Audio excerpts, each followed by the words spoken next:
What's up? Ghost Fictions is here, and we're back again. This is a story where Izuku left and becomes the Green Lantern. In brightest day, in blackest night, no evil shall escape my sight. Let those who worship evil's might beware my power, Green Lantern's light. But before we start, please consider subscribe to the channel and give this video a like. Don't forget to check the description for more informations, and support the amazing author Joyyboyy for writing this story. Now, let's get into the story. Izuku's POV. All men are not created equal. That's the hard truth I learned at the young age of 4. It all started many years ago in a hospital in China, when a baby started to glow, and soon after, other people started having this sort of supernatural powers. The supernatural become normal, and the world become a place that relies on superpowers. 80% of the world's population has some supernatural trait called quirks. Dreams became a reality, but with every dream, a nightmare also comes. Along with superpowers came an explosive increase in crime and guardians' superpowers and defending evil. These people were called villains and heroes. Soon, heroes become an official position. They were paid by the government based on their performance, and they gained renown among the masses. Many became heroes to save the lives of innocents and protect those who could not protect themselves, and so the hero society was created as a deterrent for world peace. However, slowly the hero society became a profession for fame, power, and money.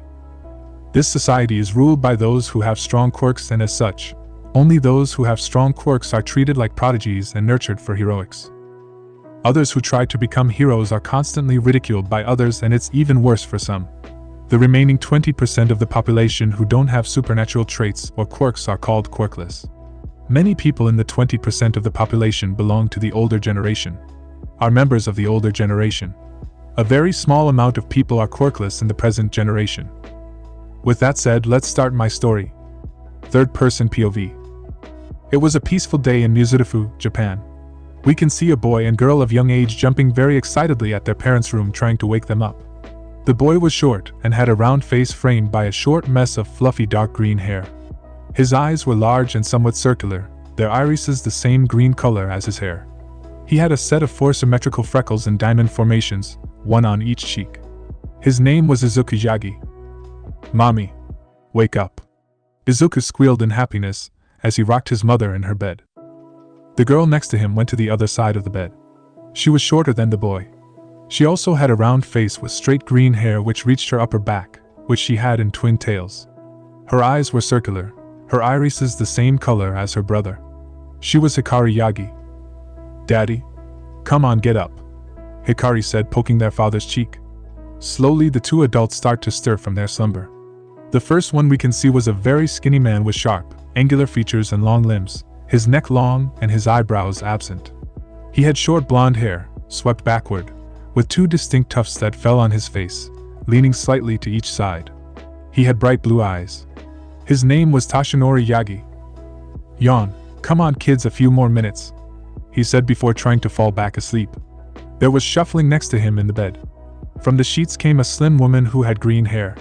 She was rubbing her eyes and opened with a gentle smile on her face as she looked at her kids.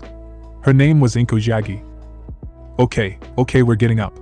Looks like you two are excited this morning," she said, looking at her 2 children who were now pouting adorably. "Don't tell us you forgot what today is," Izuku said as he puffed his cheeks. Inko had a finger under her chin and scrunched her face playfully as if thinking. "It's the day we find our quirks," Hikari screamed as Inko giggled and Toshinori chuckled with her. Shortly afterwards, everyone got out of their bed and prepared for their day. The kids went into the kitchen to see their mother making breakfast, and their father sitting at the dining table reading a newspaper. The two took their seats and Toshinori turned his attention towards his children. "The appointment for the quirk tests has already been set, so when we finish eating we will head straight to the doctor," Toshinori said with a grin on his face, happy to see his family smiling. "Food's ready." Inko's voice took the attention of the family as they saw her carry out an assortment of foods for their breakfast.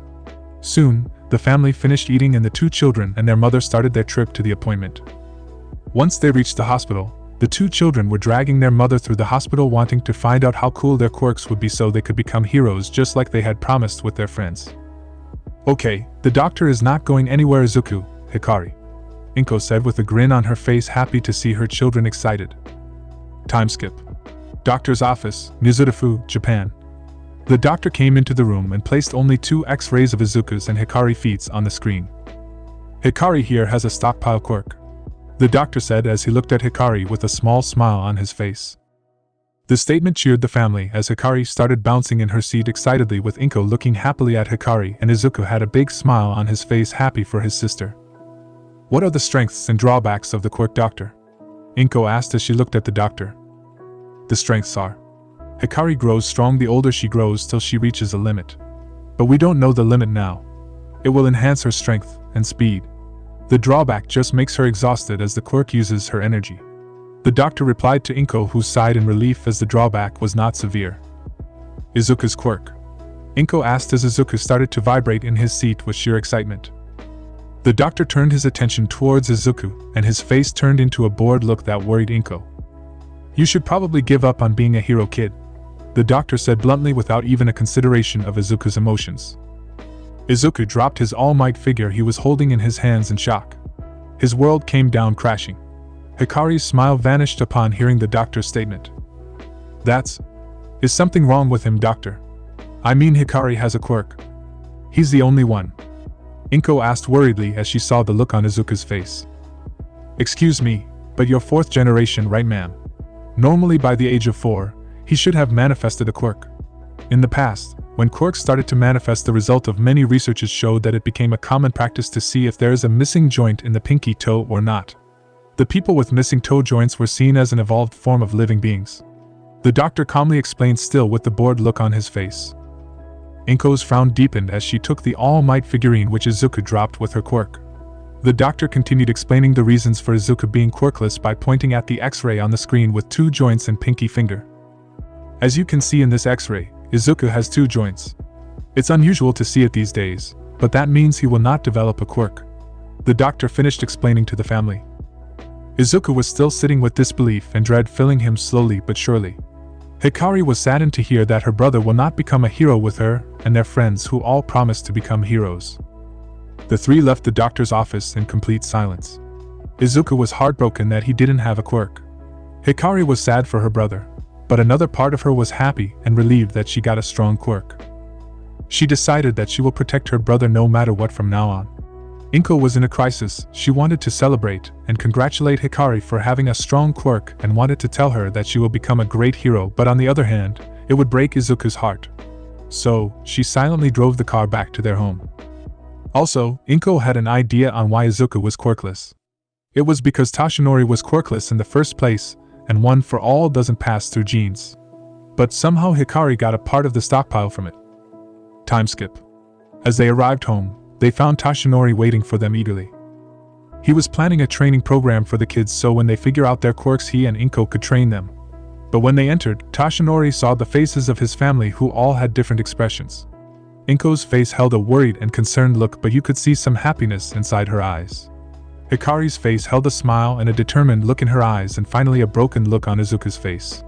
Toshinori thought that maybe Izuku got a weaker quirk and decided to cheer him up later. Izuku just walked ahead of the trio silently, and went up to his room and closed the door behind him. Inko just told Hikari to go inside so that she and Toshinori could talk. What's the problem? You did find their quirks, right? Toshinori asked, concerned about their reactions as they sat down to discuss the issues. Inko thought over where to start explaining and decided to explain Hikari's quirk first. Well, Hikari has a strength enhancement quirk similar to your quirk, Inko said as Toshinori's smile went bigger in happiness, and was impressed by his daughter's quirk. Well, what is it called? Toshinori asked eagerly in excitement. Inko would have giggled at him if this was any other situation, but she couldn't now. So, she decided to just continue telling the information. It's called stockpile. She will continue to grow stronger the more she grows, just like your quirk. She can increase her speed and strength with quirk, Inko said, slowly smiling at the news of the strong quirk of their daughter. She knew that quirk was born to be in heroics. She and Toshinori both had no doubt their daughter become a great hero. Okay, that's great. But what about Izuku? Why was he like that? Toshinori asked with concern in his voice. Inko's face gained a sad look and the atmosphere changed completely around them. Inko sighed and decided to come clean with the answer. The doctor has said that Izuku is quirkless and has the double toe joint in his body. he won't ever receive a quirk," Inko said with some tears forming in her eyes. She knew that her kids wanted to be a hero and now one could but the other couldn't be since he didn't have a quirk. Toshinori's smile vanished completely. He hoped that both of his kids would get a quirk and not suffer the same fate as him. He also knew that how much it meant for both of his kids to be heroes as they looked up to him. He remembered how he would be teased sometimes for not having a quirk and for dreaming to become a hero. He is going to be teased a lot, more so than me when I was in my childhood now that quirkless people are very rare than they were in my generation. But I think he can make it through, he is a strong boy. Also, he has both of us, Hikari and his friends with him," Toshinori stated as he hugged Inko to help her calm down and relax. She leaned into his touch as few tears fell from her eyes. However, either of them knew that society's view of quirkless people has become far worse than just some teasing. Also, both of them were wrong about the list of people who Toshinori told would be there to support him. They didn't know that they would be the main tormentors in Izuku's life as he starts to grow older. As Inko was cooking dinner for the family, Toshinori and Hikari were playing while Izuku was in his room upstairs. Izuku didn't come down from his room after they returned from the quirk doctor. Izuku was hoping his family would give him words of encouragement and support his dream even if he was quirkless, but Toshinori and Inko thought Izuku needed some space. Izuku's room, Yagi residence. Izuku was in his room watching his favorite video, All Might's Japan debut video. He was watching repeatedly, still heartbroken about his dreams broken. The door to his opened slowly as Inko walked into the room. "Izuku, can you come down to eat dinner?" Inko asked with concern in her voice. The room was silent except the booming laughter of All Might, but the laughter was never heard this sad due to the atmosphere. "Mom." He saves everyone with a smile, no matter what trouble they are in. Izuku slowly spoke. Inko's heart broke from the broken tone of her son. "He's such a cool hero." Izuku spoke as he slowly turned his seat towards Inko, and she had tears on her eyes as she started shaking from watching Izuku. "Can I be a hero too?" Izuku asked with a forced smile and tears-filled eyes, barely keeping himself from crying. Inko slowly walked towards Izuku as she kneeled and hugged him, crying and apologizing to him. Izuku's tears slid across his face as his heart broke even more than before at that moment, since that wasn't what he wanted to hear. But he still held hope because that's what heroes do, as All Might said.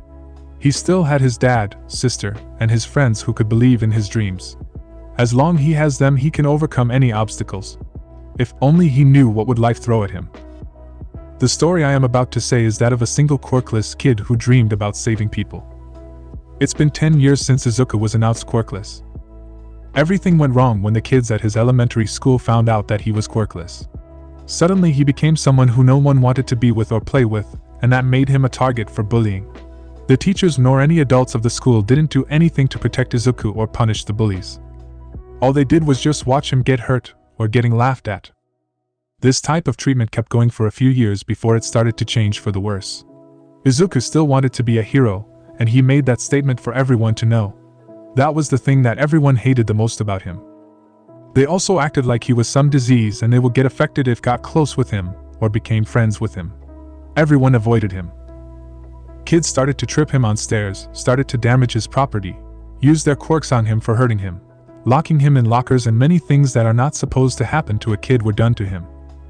But soon it escalated into much worse than just hurting him physically. There were death jokes spoken around him and written on his desks. He even received spider lilies as a death joke while his whole class laughed at him. Most of his time is spent by being alone, through which he started to talk to himself in the form of muttering. That habit only started to annoy others, which they made him realize by humiliating him in front of the whole class or punishing him for distracting the classes.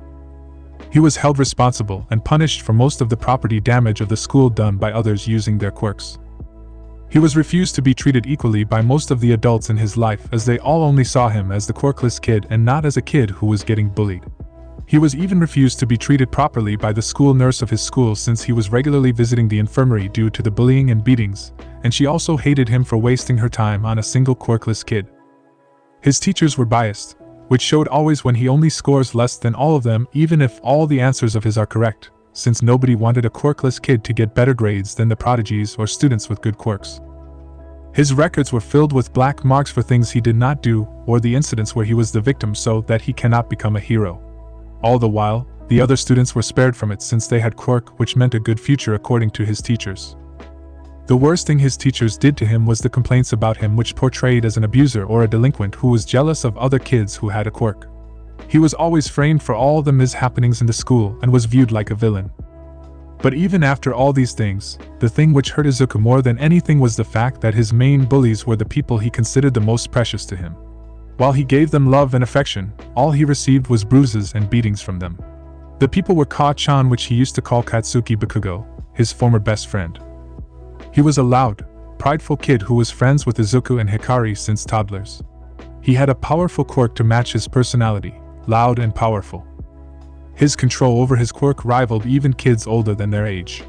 He was a prodigy in many things and everyone knew that.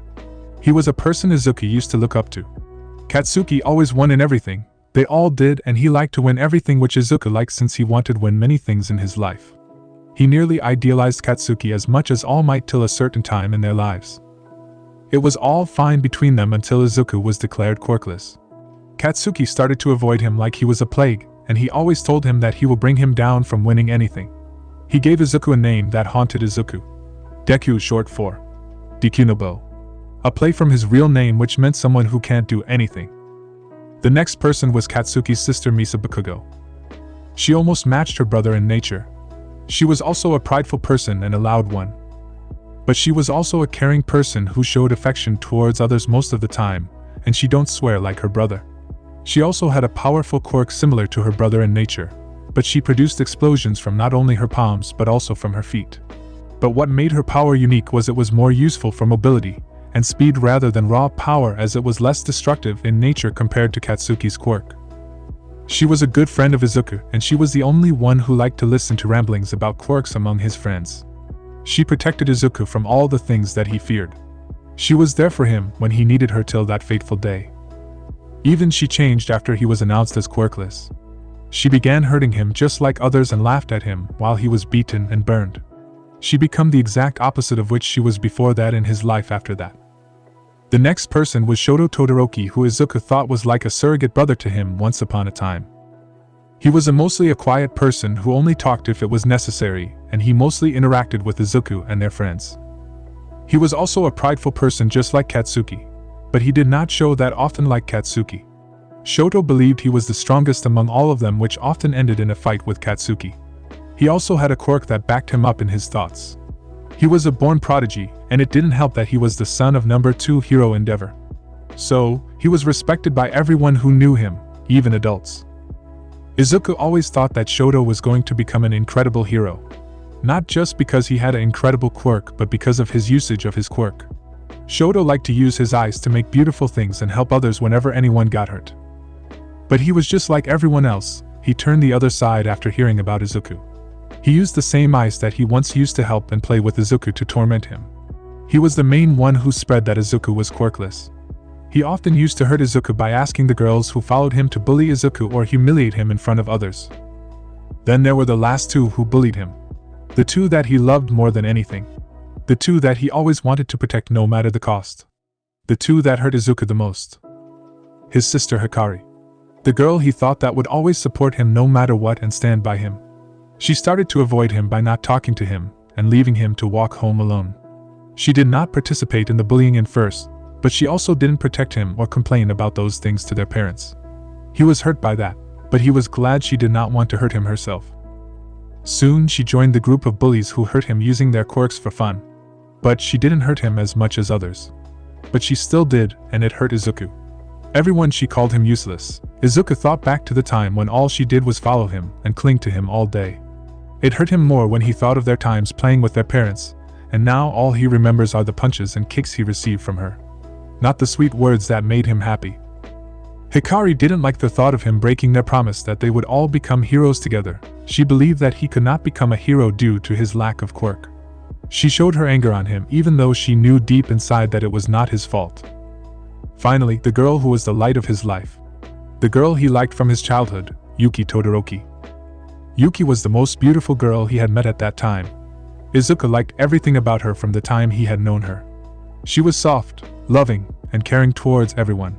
She was everything he wanted to be and much more. Also, she was his first crush. She had a unique quirk which intrigued him more than anything. Her quirk helped her to control the temperature of the things around her. When she used her quirk, the changes that the objects go through due to the temperature was a sight he could see forever. The time he spent with her was a he enjoyed very much. It was also at that time he was announced quirkless. Everything he liked about Yuki changed, and she became exactly like others in his life. He did not see the girl that played and laughed with him. The girl he saw after that was the one who hurt him and called his dreams worthless just like the others. The fact that even she was just like others who liked to see him get beaten or laughed at, hurt Izuku more than he thought it would. The Yuki he saw after that was not the girl he liked. So slowly the crush he had for her faded along the time. The biggest role played in ruining his days belonged to his parents. Because his parents didn't take care of him. They were always at their workplace, and they only returned home when nighttime had already set. Every time they saw new bandages on Izuku, they didn't check him nor make any comments about it, as they thought that it was children being children, and he got injured, playing with his friends due to his lack of quirk and being weak than others due to lacking a mutation. Then they will tell Izuku to go back to his room since they were going to train Hikari on her quirk, or they will go to bed for sleep. When he asked about training him, they just told him he was not ready, or he should focus more on his studies. But he knew he will never get good grades because of his biased teachers. Izuku tried many times to tell about the bullying to his parents, but they always told him that they would talk about what he wanted to discuss another time. This became a routine in his house, and Izuku stopped trying to bring it up, knowing their response well. He knew his parents had started to change since he was announced as quirkless. They spent less time with him every time they returned, or they will spend no time with him. But they were just tired and they wanted to train Hikari in her quirk to help her on future heroic's career. They didn't find any fault in their habits, and they thought they were just being normal parents who spent time with their kids. However, in reality, they were starting to distance themselves from Izuku just like all the others in his life. There was also another problem. There were complaints his parents received from his school that he was bullying others due to his jealousy of others' quirks. There was literally no other thing he had heard in his life as dumb as that. His parents knew how much he loved quirks, and he analyzed quirks even before he was told that he was quirkless. But his parents didn't consider that, as they clearly showed their disappointment towards him after hearing that by reducing the money he received and by giving long lectures about how unheroic it was to bully others and to grow up. All the while his sister, who was the actual bully, was sitting and hearing it silently. They soon started to make him do other chores of the house for punishments, as they received complaints about his behavior often, even after their lectures. Izuku noticed that the older he and Hikari got, the more they started to go for their business trips. Their trips only got longer, and soon they started to only visit home a few days in a month. Even during those times, they spent most of their time training Hikari. Once, when he was around the age of 10, his father got into an accident, and he was admitted in the hospital for some days. The accident must have been big considering the damage his father sustained, but he and Hikari was not told any details. They both spent that time in the Todoroki household, which was probably one of the good times in Izuku's life. It was tough being with his bullies, but he got to spend time with his uncle Enji and Auntie Rei. They actually spent time with him instead of giving silly reasons, and he had talked with Tuya, Fuyumi and Natsuo, who was quiet, friendly to him. The exact opposite of the other two. Soon, they were back to their home and his life turned to hell once more. His parents did not rest for many days after their return and soon returned to their work. This time they even traveled outside of Japan sometimes and told Izuku and Hikari to cook for themselves, as they gave money for groceries and other needed materials. But there was not exactly enough money for a good meal for both of them. So, Izuku didn't receive that much of food from Hikari, even though he was the one who cooked for her. His parents thought she would be tired after all the training she did according to their schedule, so they told him to cook for her and taught him cooking to an extent. But because of the shortage of food, he had to cook and eat ramen most of the days, since that was the only food affordable for him if he had to save his remaining money from the money he received monthly. He had to spend that money for his own needs, like his clothes and notebooks for his analysis of quirks. But most of the money was spent on buying a new uniform for him due to the burns and freeze marks on his uniform. When he asked for more money, his parents thought that he was spending more money on arcades and other stuff and refused to give him money. They thought that it will teach him the value of money. Instead, it only affected his food. Izuku's birthdays were mostly spent alone by himself since his parents were not home, and Hikari avoided him clearly on that days as she spent her time with her friends celebrating her birthday. Their parents did send cards and presents for them wishing them, but they once forgot to send their wishes to him on his birthday. That was the first time he had seen Hikari being concerned for him because she had received her card and gifts. Something broke in Izuku that day. He didn't cry nor get angry that day. He just sat the whole day in his room staring outside his window blankly with thoughts running inside his mind. But even after all these things were thrown at him, he didn't give up. He had hoped that he would become a hero who could save everyone with a smile just like All Might. If only he knew what would happen in his life soon. To say that Izuku was having a bad day was an understatement. He had to watch over Hikari, as she was an angel according to their mother, since their parents were out of town for business for the last 2 weeks just like usual, and he had to live alone with his sister again. But today was one of the very bad days in his regular bad days. His day started with Hikari's whining for breakfast early in the morning, which disturbed his morning workout, and he had to cook for her as usual, and eat his ramen since it was month end and he did not have money left on him to afford ingredients for 2 people. And he had to clean their house once more after Hikari went to school before him. Finally, he had to finish preparing himself and go to school. But his walk to school was also disturbed by his classmates ranting about how much useless he was compared to him, who just had a quirk for taking his eyeballs out. He still don't know how that quirk was any better than being quirkless if they took the theories into account of him being weak. Izuku could not defend himself or fight back because the news will reach his school and others will bully him more than usual by thinking that he was looking down on them. He also don't know how their practically non-existent brain can think like that when all he does is just take their beatings. So, overall Izuku had a bad day till now. Now he was sitting on his bench just watching the birds flying outside the window while his whole class was shouting and playing.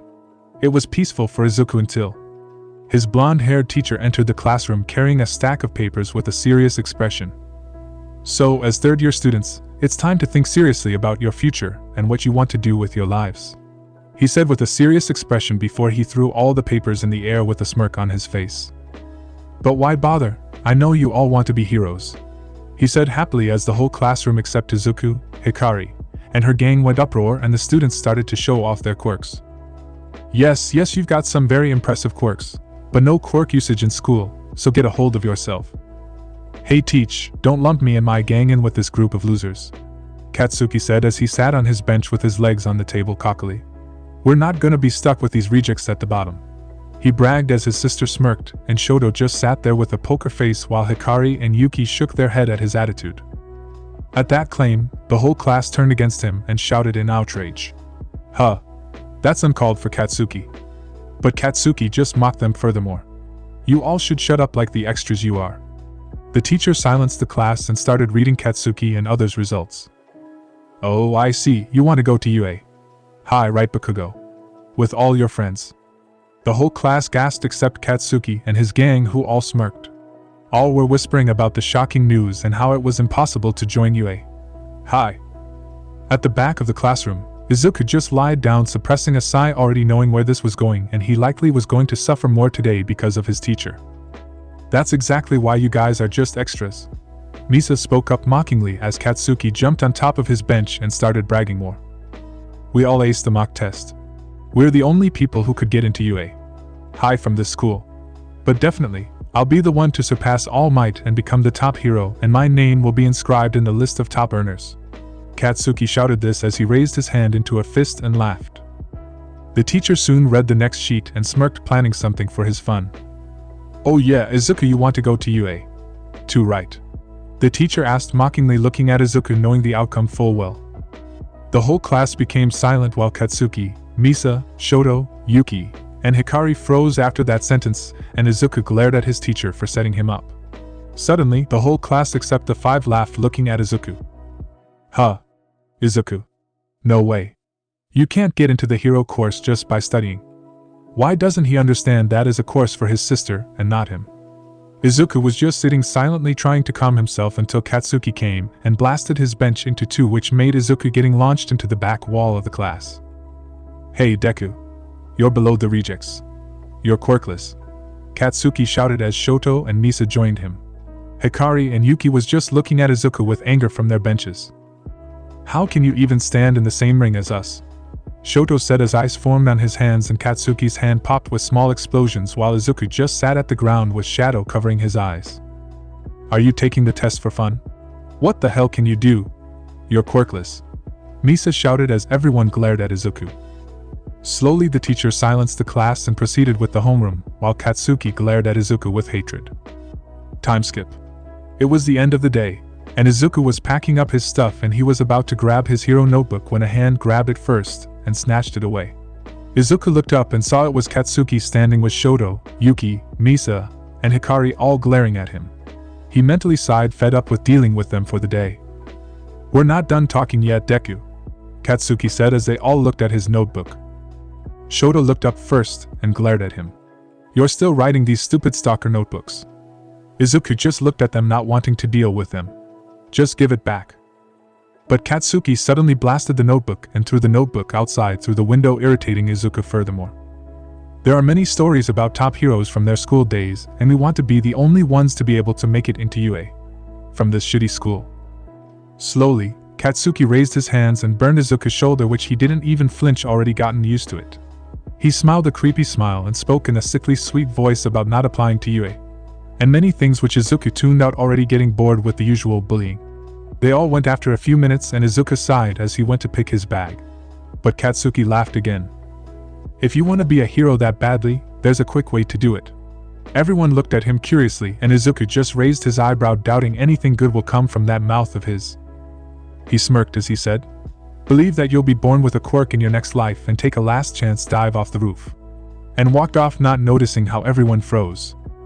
Izuku's eyes went wide, and his heart rate was rising rapidly. He had already got death jokes and spider lilies before, but he didn't think these 5 would sink so lowly.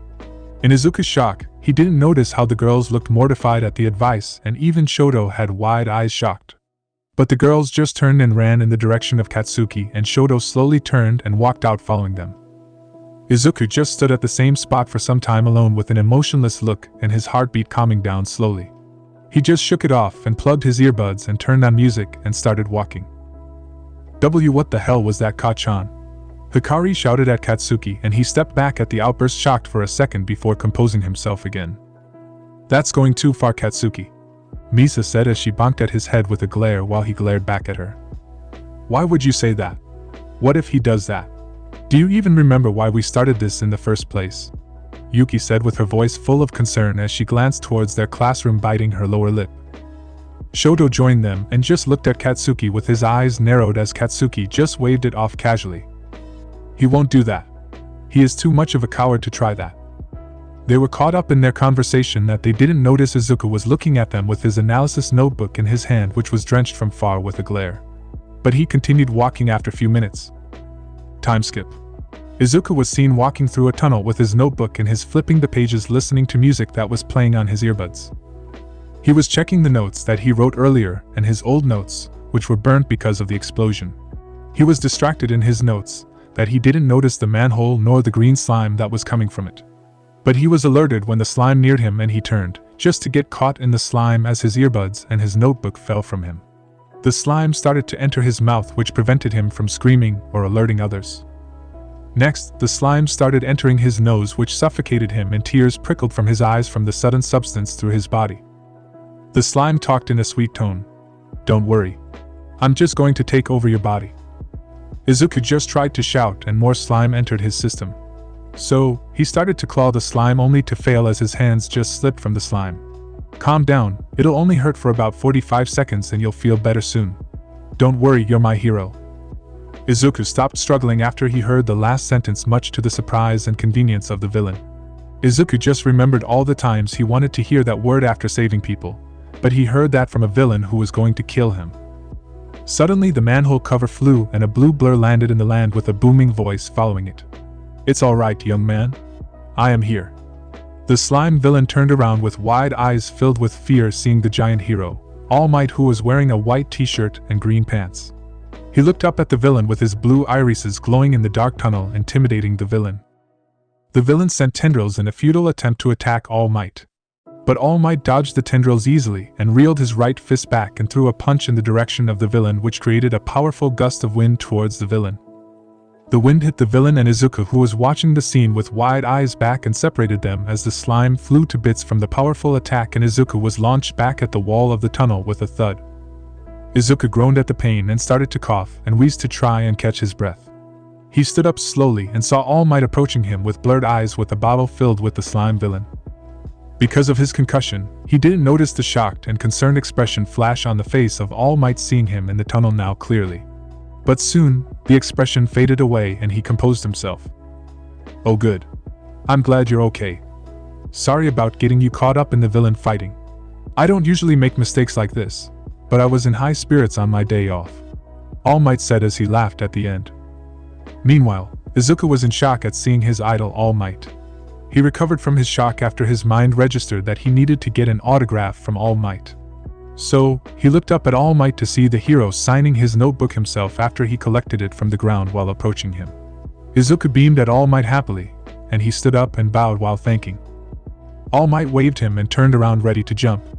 "Well, I need to take this guy to the police. So, see you on the other side of the screen." Izuku saw his opportunity to ask something weighing on his mind. "Wait. All Might. I have a question before you leave," he shouted, holding into the hem of his jacket nervously. "Just one." All Might suddenly tensed and sweat started to form on his forehead. He already knew the question that Izuku was going to ask and he also thought about it. His parental side told him to give one for all and train him to be a great hero. But his heroic side told him that Izuku was not heroic as much he wanted Izuku to be. He regularly received complaints from teachers and others about his fights and irregular participation in school activities. He even received complaints that Izuku was jealous of others' quirks and starts fights so he could show that he was better than they were, and he had a complex. He even thought that Izuku was jealous of Hikari's quirk, which even made Tashinori mad. But he can't show his personal interest while he was a hero, so he prepared himself for answering the question he knew he was going to hear from his son. Izuku thought All Might took pity on him and continued. Is it possible for someone without a quirk to be a hero? Someone like me?" Izuku asked desperately. "I have no powers, but could I ever hope to save people with a smile like you?" There was silence and tension in the atmosphere was thick as Izuku waited for the answer, and All Might braced himself for providing the tough, heartbreaking answer. All Might finally answered, but his voice was without any emotion and his eyes were filled with sadness, but Izuku didn't see that sadness. "Without a quirk. The answer to your question is no." Izuku had never heard anything more heartbreaking than this. His broke his heart even more than the time he heard he was quirkless. But All Might continued without noticing it, or he didn't mention it. "Hero is a dangerous job and most villains can't be beaten without powers. You will only cause even more trouble to people you wish to save by interfering with the villain fights. So no, I don't think you could become a hero without a quirk. If you want to help other people, become a police officer. Or a medic.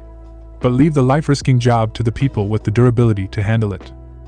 Tears welled up in his eyes as he was told that he couldn't be a hero by his idol. He just wanted to save people. Why were there so many people who didn't allow him to follow his dream? He didn't have durability. He could probably tank hits from strong quirks just because his body had adapted itself due to the regular beatings he received from his bullies. Maybe All Might didn't know, but police, medic, and nearly all jobs required a quirk even though it is not used or useful for the job. His only hope was to go to UA if he needed to continue his studies, cause no other place accepted quirkless. But his thought process was interrupted by All Might just to hear another harsh advice. "It's okay to have dreams. Just make sure those dreams are attainable." All Might told him, breaking him even more as he jumped up with a sad expression with the thoughts of breaking his own son's dream, and he knew that he couldn't speak to Izuku anymore looking at his eyes without thinking about this incident. As much he hated this, it was for the best.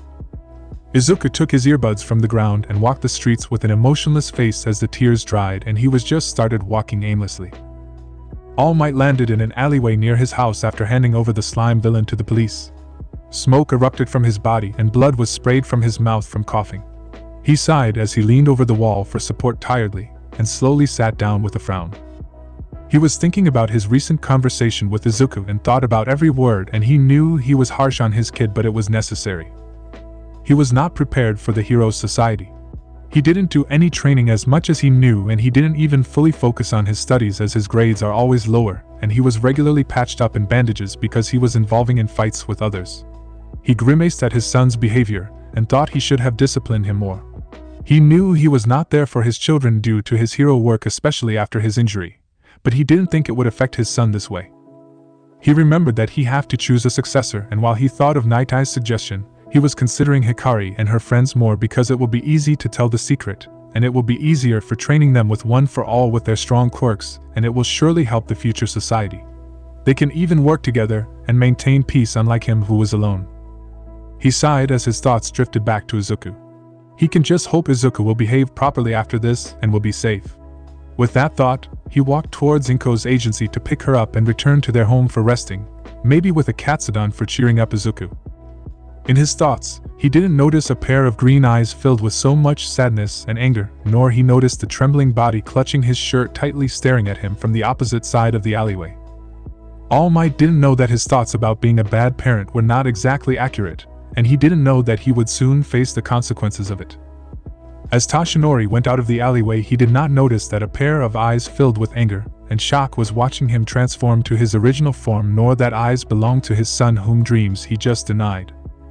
Izuku stood there frozen in front of an alleyway, which made some people who crossed him to give him a concerning look. He didn't acknowledge their concern nor move for a few minutes, which seemed like years for him. Izuku felt himself crack from all the things that happened to him in this day, from the usual bullying, suicide baiting, his hero denying his dream, and to finally knowing that the hero who denied his dream was his father. He finally moved from the spot and made his way down to the streets, broken. He didn't even notice the traffic lights when he crossed the street, almost getting hit by a car in the process. The driver of the car honked at him angrily. Izuku turned and looked at him, his face filled with so much sadness and anger that the driver stopped yelling in surprise. Realizing what he did, Izuku apologized softly and continued walking. All of the hurtful comments said to him came to the forefront of his mind, playing over and over again during the time. Deku. Useless. Worthless. Liability. Weak. Was he that much of a burden for everyone to just throw away? He remembered the words his father used. You will only cause even more trouble to people you wish to save by interfering with the villain fights. Leave the life-risking job to the people with the durability to handle it. His faith. That man spoke as if he had seen him train or grow up. All his parents did was scold him and gave him chores as punishment. So, how can they say that he could not be useful for helping others? Sure, his parents did not support his dreams from the time he was announced as quirkless as much he wanted them to. But they never said that directly to his face that he could not become a hero. The most that they did was his mother apologizing to him when he asked her the same question. But now his father told him that he would only be a liability for others directly to his face. It still hurts him to hear it directly from them, even though he already knew that they didn't support his dream from the beginning. Suddenly a thought occurred to him. If his father was All Might, then his mother must be a hero too, considering that they both worked in the same business. Also, All Might was married to the pro-hero Levitate. But since she wears a mask, not many know her identity, and her quirk was telekinesis. All the things match those two, and he has to be an idiot for not realizing it earlier. That must have been the reason that they went on many business trips and never returned home before late at night, or ended up in their trips 4 days. The thought of how they didn't trust him enough to tell him that they were heroes, even though they knew how much he idolized his father's hero persona, hurt him. They knew that he loved All Might from his young age, and yet they didn't trust him. They probably would have told that to Hikari, since they spend most of their time at home with Hikari, their angel. These thoughts played in his head as he walked back to his apartment, taking in none of the sights nor caring about anyone around him. He opened the door quickly and removed his shoes and noticed his sister was not home like usual. She must have gone to the arcade or Todoroki's home. She could afford to go to the arcade regularly, whereas have to spend most of his money on his uniform and his belongings because they kept destroying his stuff. Izuku stomped up the stairs to his apartment, pulling out his key to open his door. Suddenly he halted upon noticing the nameplate at his door, framed brightly in the All Might branded nameplate his parents had gifted for his birthday in the past. He stared at it as his anger increased more, before snatching it from the door and moving to his bedroom, and slamming the door. He threw the broken nameplate onto the floor and looked around his room, which was full of All Might branded items. Toys, figurines, even his sheets were all branded with his father's face. The same father who neglected him and destroyed his dream just like all the others. Izuku clenched his fists in anger at the sight of that man's face. He tossed his book bag away, not even wanting to look at it, and let out a primal roar as he grabbed the nearest object, an All Might themed snow globe, and heaved it. The globe struck the nearby wall, shattering, flinging glass, liquids, and artificial flakes across his room. Damn it. It's not fair. Izuku's thoughts ran wild as he tore apart an All Might poster within his reach. Why? Why did I born without a quirk? Why do people like Katsuki who don't even care about others get a quirk and not me? All that guy wants is to win. Heroism isn't a fucking competition. It's a job to save innocent lives. Not beating up other people. Yet they are considered as heroes and I just want to help people and I am ignored and avoided by everyone. In his rage, Izuku punched through the wall of his room while swinging his fists. Yanking his hand out, Izuku looked at his knuckles which were bleeding before taking a look across his room, which was a mess. Some All Might posters were torn to shreds and tattered. The floor was a mess with liquid and glass shards with his blood dripping from his hands. Taking a few deep breaths to calm himself, Izuku walked out into his bathroom and he opened a cabinet that housed his first aid kit. He applied disinfectant and bandages on his bloody hands as he winced from the pain. Soon he peeled all his clothes and turned on the shower and stood under warm water coming from the shower. The water relaxed him slightly, and he felt warmth spreading through his body. After the shower, he went laid down on his bed deciding he needed to clear his thoughts. Izuku grabbed his phone and saw the screen cracked and destroyed. When did it break? He thought confused. It must have gotten damaged when that idiot punched the slime villain. He sighed as he tossed his phone aside and looked at the ceiling wondering what he should do from now on. He knew for a fact that he would not be talking to any members of his family from now on without showing his anger for them. He was done with all their bullshit. He knew he cannot live with them without remembering all this incidents repeatedly, and he would one day lose his cool, and as much as he wanted to beat every one of them, they would only come to the conclusion that he was a delinquent or much worse, a villain. Also, it would prove them correct that he was not fit to be a hero, because heroes don't attack others for revenge and he didn't want to do that. So, he came to the conclusion of running away from his home. After all, his parents just provided a roof over his head and some amount of money for feeding himself. He could probably get that himself if he just finds himself a place to stay and probably a small job for money. He could figure that out later, but he decided that he needs to leave this place sooner. He could be not seen by Hikari or his parents. Oh, how much he hated that word to describe them. He could pack his clothes, notebooks, and food since he didn't know how long he can go on without a good source of food. He grabbed a medium-sized backpack and began to rapidly pack his clothes, as well as all 14 of his hero analysis notebooks, and other things that he will need. When he was packing, he stumbled upon an All Might limited edition toy that he threw before on the floor, and he suddenly gained a good idea. He looked around his room and all he could see was All Might merch, which included limited edition figures and posters, the only thing he got from his parents, and mostly everything was in a good condition, not including the things he damaged. He could make a good amount of cash if he sold his merch, since he wouldn't need the merch of that man from now on. He snorted as a thought crossed his mind. His father was at least helpful for him in this thing. Finally, he packed a laptop that his parents had gotten him when he turned 10. He could buy a new phone after he settles in a safe place. He grabbed another duffel bag and went to the kitchen and grabbed some dry food to pack it. He took all the money he had hoarded in his room over the years. With that done, he had packed his bags and was ready to leave this house. He first thought of writing a note about his sudden disappearance, but soon decided against it. His parents were heroes and there was a small chance of them starting a search for him if he tells them about his departure. He could not care less about them worrying for him suddenly after he was gone when they didn't care for him all these years. They would not even notice his disappearance probably until Hikari whines about her food or seeing the chores of their house not done the next morning. Some parents they were. He checked his room one final time, which was mostly empty except his computer and broken wall, torn posters, and the broken snow globe with blood which he did not clean. He have to get out before any one of them return, and he cannot afford to sit and clean his room. He went to all the rooms in the house for a last time with a sad smile on his face. Inside his parents' room, Izuku's eyes landed on a photo of himself with his family when he was 5. Tashinori was holding him and Hikari on his shoulder when all three of them were laughing, with Inko looking at them with love in her eyes from the side of Tashinori. Reaching out and grabbing the frame, Izuku traced a hand over the picture, flashing back to all the good times throughout his childhood. Shaking his head, Izuku placed the picture down. He will probably miss this house for some time. But, he decided, and he was not going to change his decision now. Soon, he changed into a full-sleeve dark green hoodie and green sweatpants. He even had a mask on his face to prevent others from noticing him. Unfortunately, he did not have other shoes except his red sneakers, as they were the only ones provided for quirkless. Sayonara, Izuku thought as he took one last look at the apartment which he had called his home, before walking out the front covering his face with the hoodie. He didn't look back. Time skip. It was night time and the sky was painted with stars and the moon. He stood at the edge of his town Muzudafu overlooking the city as his eyes shined under the moonlight. His face held a gentle smile looking at the clear sky peacefully. He can finally have a new life from now on. But for that he needed a nice place to stay, and he had a damn good idea where it was in his mind. Izuku did know that his life will change from that point onwards, but he did not know whether it was for the good or worst. But he did not have any idea that he is going to change the whole Japan soon for the better. After Izuku reached the end of his city Muzudafu, he stood and watched the city he was born and grew up. The sky was already dark and he had to find a good place to stay before nighttime if he had to avoid any underground hero patrols or much worse, villains who could come after him.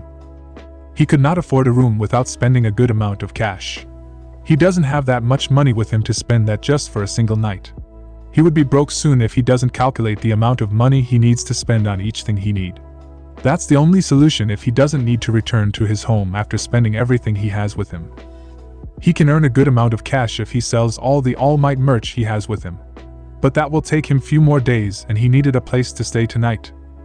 So, he started to think of all the possible places he can stay without getting caught or spending too much money. Suddenly, he remembered a place he found a few days back. Flashback. A few months back, it suffice to say that Izuku was having a very bad day. His parents were home that morning and he got scolded that morning because of a complaint they received from his school about how he tried to force a girl into dating him.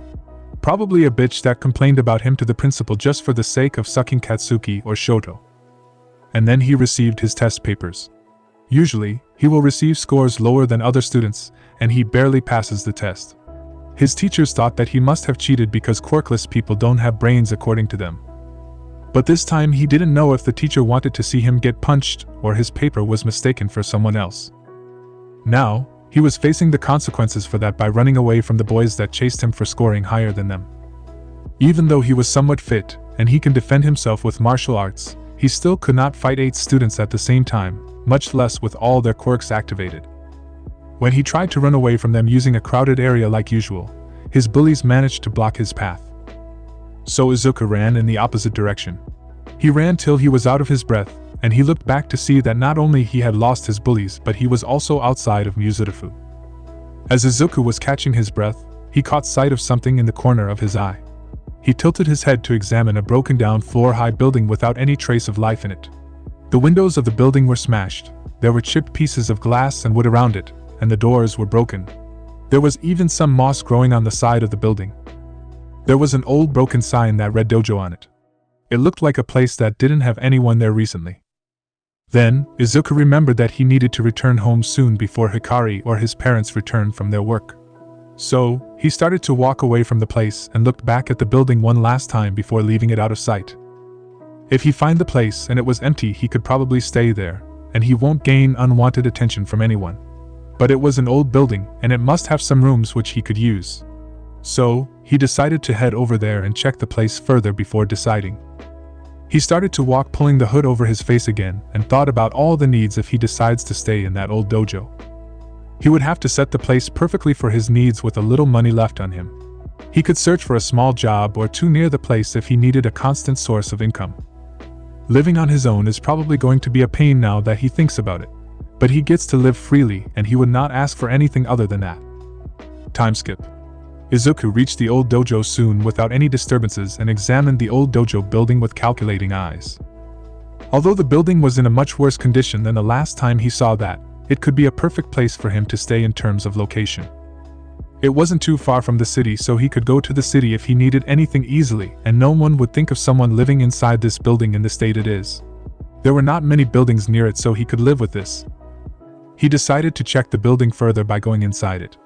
He found the door's lock was broken, so he was easily able to enter the building and explore the area.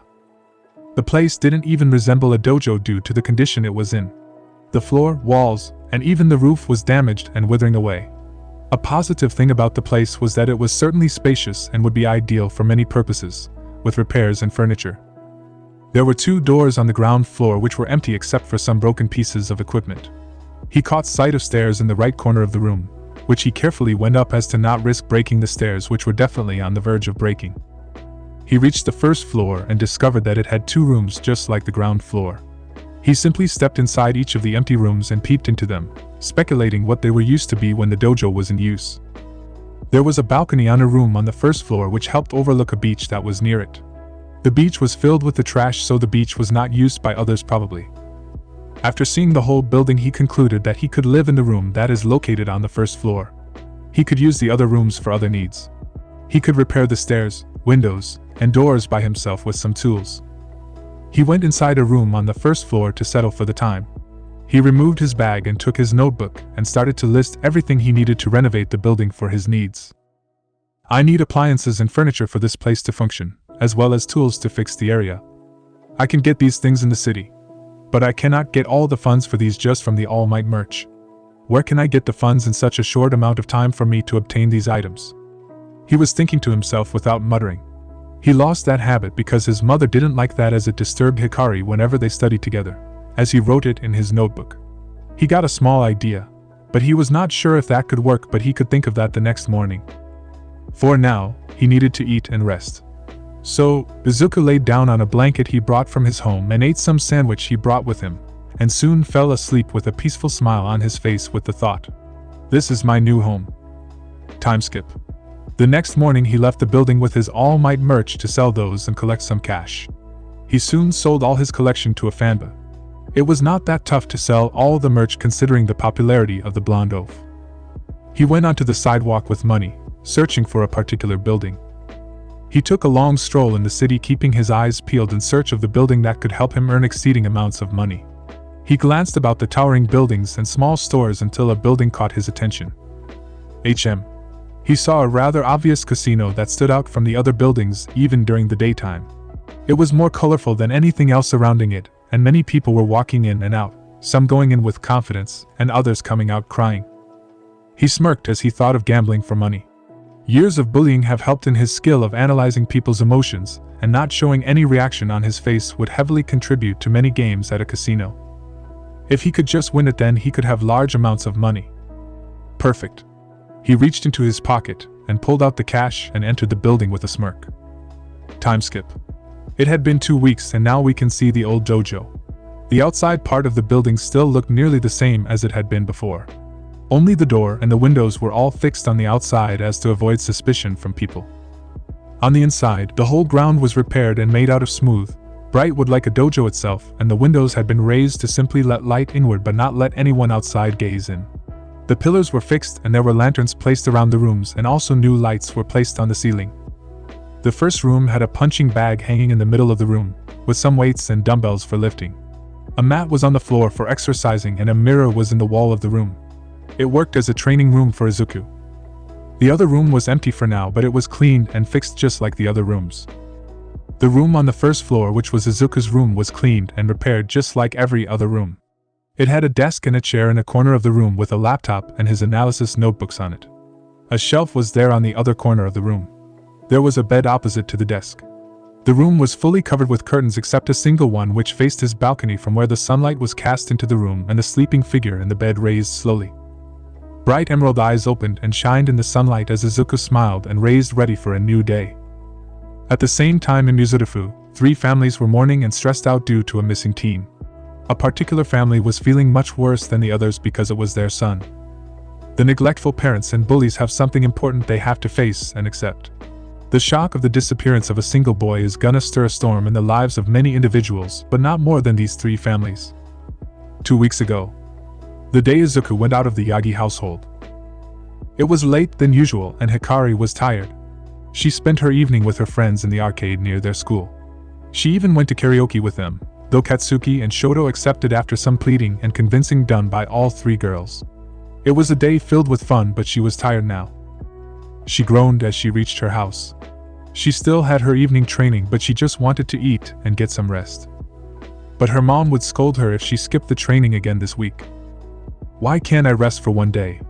Why do I have to train every day?" She sighed as she reached the door and tried to open it, but it didn't open. She blinked and tried once again, but the door was locked. This was unusual. Izuku was always home when she arrived, considering he came home directly after their school. She flinched after remembering him. She argued with Katsuki today after he told Izuku to die. Even Izuku didn't deserve those words, and some part of her brain told her that she treated Izuku the same way as Katsuki did. But she did her best to ignore that and opened the door with her key. She entered and found Izuku's school shoes inside the house, and she sighed in relief.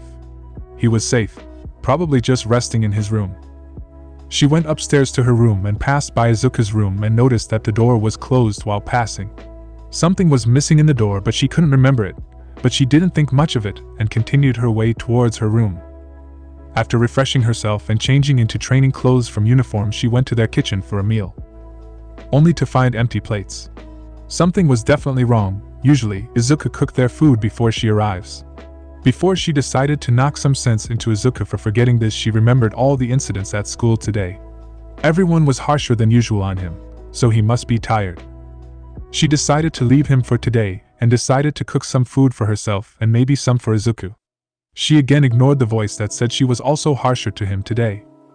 But the only problem was she did not know how to cook. Their mom only taught Izuku sometimes, and it was Izuku who cooked food for both of them when their parents were not there. She sighed as she got herself some cup ramen and prepared them. After she finished her food, she went to their training room and started stretching for her usual training session. We see two people inside a moving car in the streets of Mizudafu. The one who was driving was a blonde skeleton man wearing a yellow suit, and he looked tired, to say the least. Beside him sat his wife, a green-haired woman. Something happened with Izuku today, Toshinori commented as he drove the car to their home. Sigh, what did he do today, Toshi? Inko asked with a tired sigh as she faced her husband. Nothing like that. Toshinori waved off the comment of his wife with a chuckle. It's just... Toshinori hesitated to tell the thing he wanted to tell. What happened, Toshi? Why are you acting weird? Inko asked with worry. Izuku always got involved in fights, and she received many complaints from parents and teachers of his school. Now Toshi was scaring her. Did he get beaten by others? Did something bad happen for him?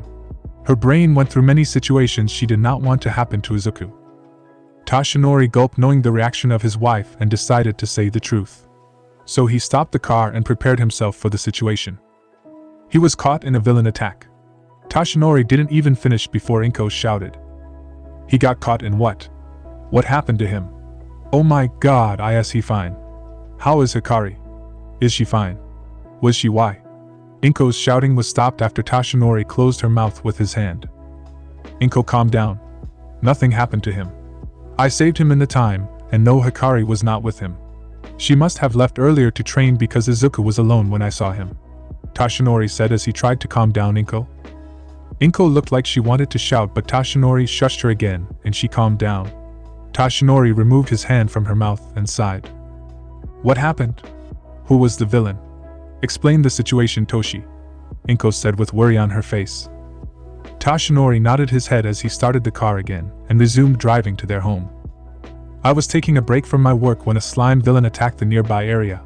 Toshinori started to explain the situation. Yes, I remember seeing him in the news, Inko said as Toshinori nodded his head. Yeah, that guy, he escaped me, using the sewage. I chased him, but I had to save some people he attacked. So I was behind him.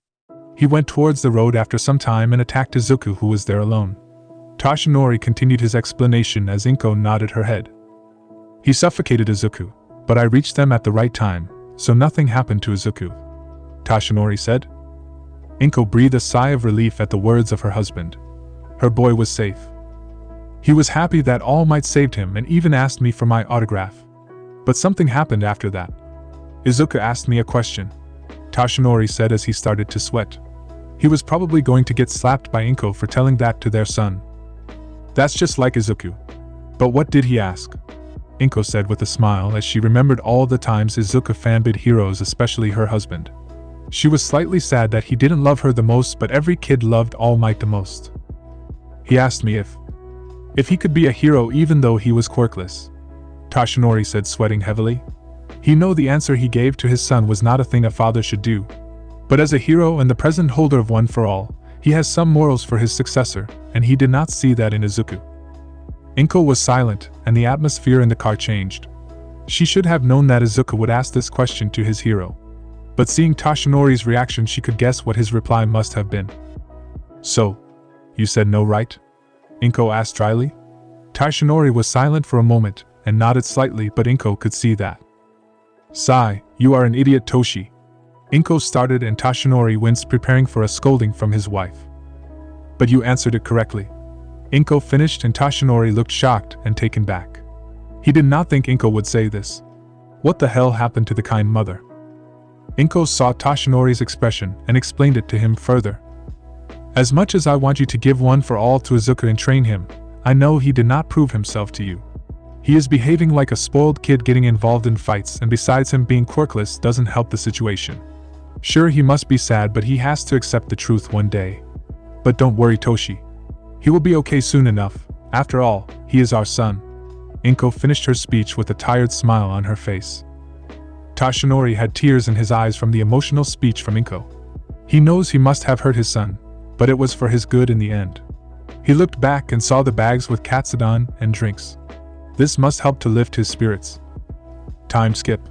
Soon they both reached their home and went inside. They called out to Hikari, and after she arrived she saw the bags in the hands of her parents. They all sat at the dining table and waited for Izuku to start eating. Hikari called him once but no response came, so she came down and said just that. This made Tashinori and Inko slightly worried. Izuku always came down after they called him. Did you think he slept? Tashinori asked with worry to Inko. Probably, he must have been tired from everything that happened today. But I'll go and check on him. Inko answered and went to the first floor. Hikari looked confused between her mother and father. What happened to Izuku today that he must have been tired? Everything that happened today was usual for him. It was also weird to see their parents look worried for Izuku suddenly. Inko mentally prepared herself for something worse and stood outside his door for solid 2 minutes. Before she could enter his room, she noticed that the All Might nameplate on his door was missing. She opened the door with worry and entered only to freeze and shout. Tashinori was waiting with his daughter until he heard his wife shouting his name. He bolted up from his chair along with Hikari and ran towards Izuku's room. Inko, what happened? Tashinori shouted, and he nearly transformed into his hero form. But his daughter and his time limit stopped him. Tashinori and Hikari entered Izuku's room only to be shocked by what they saw inside. Izuku's room, which was filled with All Might merchandise before, was now empty. The shelves that had All Might and other heroes' toys of all shapes, sizes, and colors were empty without those toys. Some All Might posters were torn to shreds and the pieces were on the floor. There was a snow globe broken with the water on the floor soaked with artificial flakes splattered across the room. There were some blood droplets on the floor and a broken phone. There was a hole in the wall that looked like it was punched and blood was on the wall. Inko fell to her knees weeping and Hikari stumbled backward until she hit the wall and was struggling to breathe. Tashinori was the only one who stood without breaking down and went to his daughter and hugged her, slowly stopping her hyperventilation. Slowly her breathing became normal and she started to cry, fearing for her brother. Tashinori brought Inko and Hikari down and laid them down as tears streamed down his face. His son's room looked like something happened. Some villain must have attacked his house when they were not there and kidnapped Izuku. Was it him? But he killed him for sure that time. Without delaying any further, Tashinori decided to call his friend. He picked up his phone and dialed the number with his trembling hands and spoke once the call was answered. Hello, Tsukachi. Police cars arrived outside the Yagi residence at night along with some famous heroes such as Endeavor, Night Eye, and some local heroes.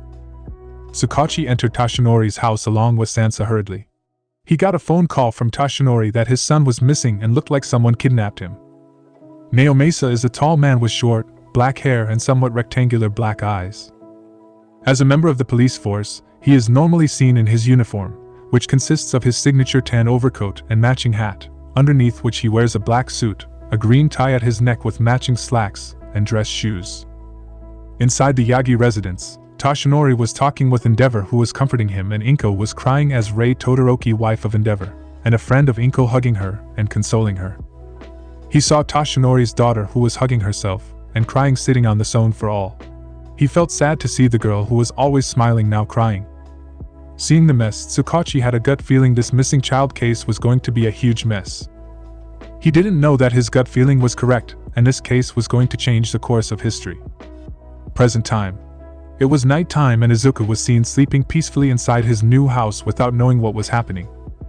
On the beach near his house, inside the mountains of trash piles, a green light started to glow brightly, illuminating the trash and the sand. No one saw the green light glowing all these years. The thing that was silent for hundreds and hundreds of years was awoken again, and it glowed brighter than ever. The thing that gave hope to all living creatures once. The thing that was forged to protect others. The thing that can only be wielded by the chosen ones. That thing has chosen its next wielder. It has been 2 months since Izuku ran out of his old house, and things have been going wonderful for him so far. Many things have changed in his life, which also helped him to adjust to his new lifestyle. He have gained some people he could call friends, which was a nice feeling and a feeling he missed for a long time. But Izuku didn't simply come out here to live his life normally, he had a goal he wanted to achieve. So he had some things he had to work on for the path to achieve his goal. 1. He needed to train his bodies. He didn't have the advantage of a quirk to use, so he had to train his body to its peak level. For training his body, Izuku used the beach behind his new home to his advantage. He decided to clean the inner parts for strength training. But he also had to keep his work and himself further from any spotlight, so he decided to only clean the inner parts of the beach and leave the outer parts to avoid any onlookers. It also helped him in getting some money from selling some things that he found from the piles of trash. It surprised him that people even decided to throw half of the objects in that pile. It was useful in many ways, and he was not gonna miss that, especially in his situation where he could use the extra money. He used his training room in his home for other training, such as stretching for flexibility and punching practice and stuff. 2. He also needed a way to defend himself properly. Training with weapons and hand-to-hand combat would help him in the future. After some days of trying self-learning, which didn't work well for him, he decided to search for a sensei of sorts. But most dojos were based on quirks, and he didn't have one. Also, he could not afford that much money on this if he needed to balance other things. But luck was on his side, since he found a sensei who was willing to teach him. Her name was Nagenda. She was a middle-aged woman who had a dojo near his house. He was grateful to her since she didn't ask for his parents or his home conditions after he clearly lied to her about his situation. He was also able to pay her for the teachings since it was affordable for him. So, that helped him to grow somewhat familiar with martial arts and some weapons such as eskrima, sticks, sword. 3. He needed a constant source of money for his needs. Izuku knew his biggest obstacle in the new living alone thing was money. He needed that, and he could not go to casino regularly for that. So, he needed a constant source of money, and he decided to search for jobs near his home to work. But due to his quirklessness, he didn't get any job, which only made him hate the discrimination more. But he was lucky to find a guy named Donovan. He saved that guy from a gang of thugs once, and he repaid the favor by getting him a job in the cafe he worked. Antiku. He got the job of server along with singing to customers at occasions since he had some skills in singing. He was really thankful to Donovan for helping him. He also became a good friend with that guy considering his easygoing nature and friendly approach. 4. He needed to change his appearance. His parents may be neglectful, but they will surely notice his absence, and will most likely go to the police and heroes and get a search started, and he didn't want that. He could not stop the search of the police or heroes, but he could change his appearance. So, Izuku decided to change his most prominent features, which was his hair and eyes. Thanks to cosmetics, he changed his hair black using hair dye. He also changed his hairstyle. His new hairstyle was undercut. He trimmed the back section of hair, the majority of it, while the small amount in the front was angled down to frame his forehead. He chose the color or same black for his contacts and to blend with his hair color. 5. He needed to search for a high school for applying to a hero course if he wanted to become a hero. His first plan of UA is ruled out considering that's the school his sister and her friends will attend. It was the only school which allowed quirkless students, but he had to try. So, he applied to school far from his old house and UA such as Ketsubetsu Academy, Biblia Academy, Liber Academy and many. But all have denied his admission because of his lack of quirk. So, this was a failure, but he was thinking of a plan to back up this. This was his thoughts as he walked towards his home after finishing his work at the cafe and parting ways with Donovan. He didn't know that this was the night that is gonna change his whole life. The night that is gonna change the whole world. The night the chosen one will be selected. Yawn. Izuku yawned as he walked across the streets towards his home from Antiku. It was late night, and he was tired from all the work and training. As he walked the streets, he paid little to no attention to his surroundings as he was skimming through the news from his phone. Hero, spinning top was been found dead in Mizurufu's alleyway. It has found by police that he was murdered by hero killer. Stain. Mount Lady vs. Midnight. Who is sexier? Heroines have a verbal clash in live TV. Though he was scrolling the news, his thoughts were occupied with something else for him to focus on that. What should he do now that attending a hero school was out of option? He had always thought that he can attend a hero school and didn't think of many alternate options for his future career. Maybe he should work in the cafe from now on. Plus, it was not like he had many choices in that matter considering every place's asked for quirks. Antika owner was a good man who didn't even ask about his quirk till to this date. So, he had no choice but to forget about becoming a hero. His phone blinked before it went blank. It must have been switched off due to low battery, so he pocketed it and walked down the street with tears forming in his eyes. He had accepted that he cannot become a hero, but that didn't make it any less frustrating. I really am worthless, just like everyone said. Why did I have to quirkless? Sigh, but what's the point in crying over it? It's not like something's gonna fall out of the sky for me to magically change my destiny. Being in his own thoughts, he walked down the street. But his thoughts were halted when he heard a loud feminine scream. It was coming from the alleyway. Immediately, all his previous thoughts disappeared as he looked at the surroundings before carefully walking down the alleyway. Inside the alleyway, he saw a young girl of average height with long crimson hair. But he couldn't see her face properly due to the lack of light in the alleyway. But the problem was the three guys that was surrounding her and pressing her back against the wall. Izuku thought for a second about the hero patrol schedule of this area, and none of them must be near this alley now. He didn't have any choice to communicate with his phone being dead. He didn't have any choice except relying on his own strength. He took a deep breath to calm down his nerves before shouting. Hey, didn't your mothers ever teach you how to treat a woman? Izuku asked confidently, even though he was slightly nervous. Nigenda had taught him that fear is the first enemy in a fight. So he needed to be brave if he wanted to save the girl. On a certain beach filled with trash piles, a green light suddenly started to glow, illuminating the surroundings. The bright green light started to glow brighter and brighter with each passing second. Then the trash piles surrounding it suddenly started to shake and gusts of wind started to form around the light before the trash pile was blasted with powerful gusts of wind. Out of the trash pile came a bright glowing green dot which started to fly in a rather faster speed, in the direction of a green-haired teenager. Izuku's voice caused the thugs to turn towards him. Hey brat, get lost. The first guy said to Izuku. I need you to let the girl go. You see, she cried out for help, so I am here to help her. So, just let her go. Izuku said as he started to analyze the thugs and his surroundings. First guy had blue-colored skin. It was bright enough to see through in the dark, but not other noticeable features. Next guy had huge nails on his fingers, but it didn't look sharp enough to cut human flesh, but it will surely hurt him. But the last one looked like trouble. He didn't have any noticeable features to figure out, nor he had any weapons. Before he could think more, the guy with the huge nails rushed him first. Izuku's whole body moved in instinct with all the practice he had in training. He sidestepped the nails, dodging his slash before punching him his ribs. The guy grunted in pain before he turned again towards with a shout. He tried to slash again, which was dodged again by Izuku, ducking under it before punching the guy in solar plexus and lifting the guy with the impact of his punch as the guy spit saliva before Izuku dropped him as he spun and kicked the guy, which sent him crashing to the wall and slide down, knocked out. Izuku looked up and noticed the other two looked shocked and the girl looking with wide eyes. I told you guys. So if you apologize to the girl and leave her, then there's no need for this. I'll let you go. Izuku warned as he took a stance to fight. But the thugs didn't take his warning seriously as the guy with blue skin rushed him with a right hook which never connected as Izuku jumped back. He jumped back to notice any quirk effect of the guy, but he didn't see anything, which meant he was only blue or something, which didn't help him in combat. So, Izuku rushed the guy before he spun and kicked the guy in his neck, which sent him flying and crashed into a trash can.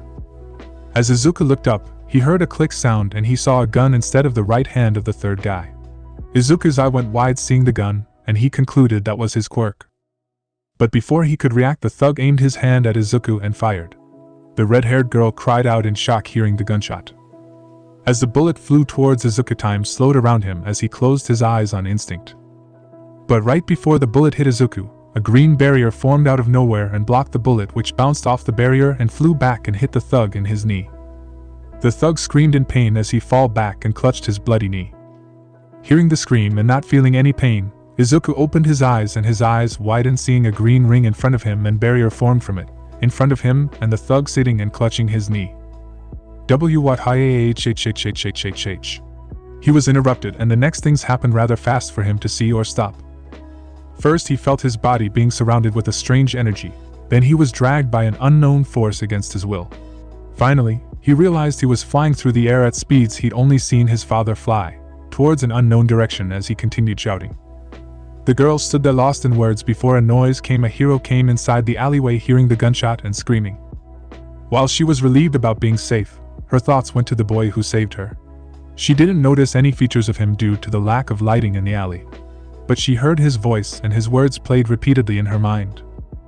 "You see, she cried out for help, so I am here to help her. Who are you, my hero?" She mumbled to herself as her beautiful red hair flowed in the air. After flying in the air in high speeds for some time, he suffered a rather messy landing in sand. Gasp! Bleh! He spat sand out of his mouth as he caught his breath and tried to get back on his feet. What was that? He didn't have any idea about what happened. After wiping his mouth and dusting off his clothes, he started to see his surroundings to find about where he was. Around him all he could see was sand, and piles of trash everywhere.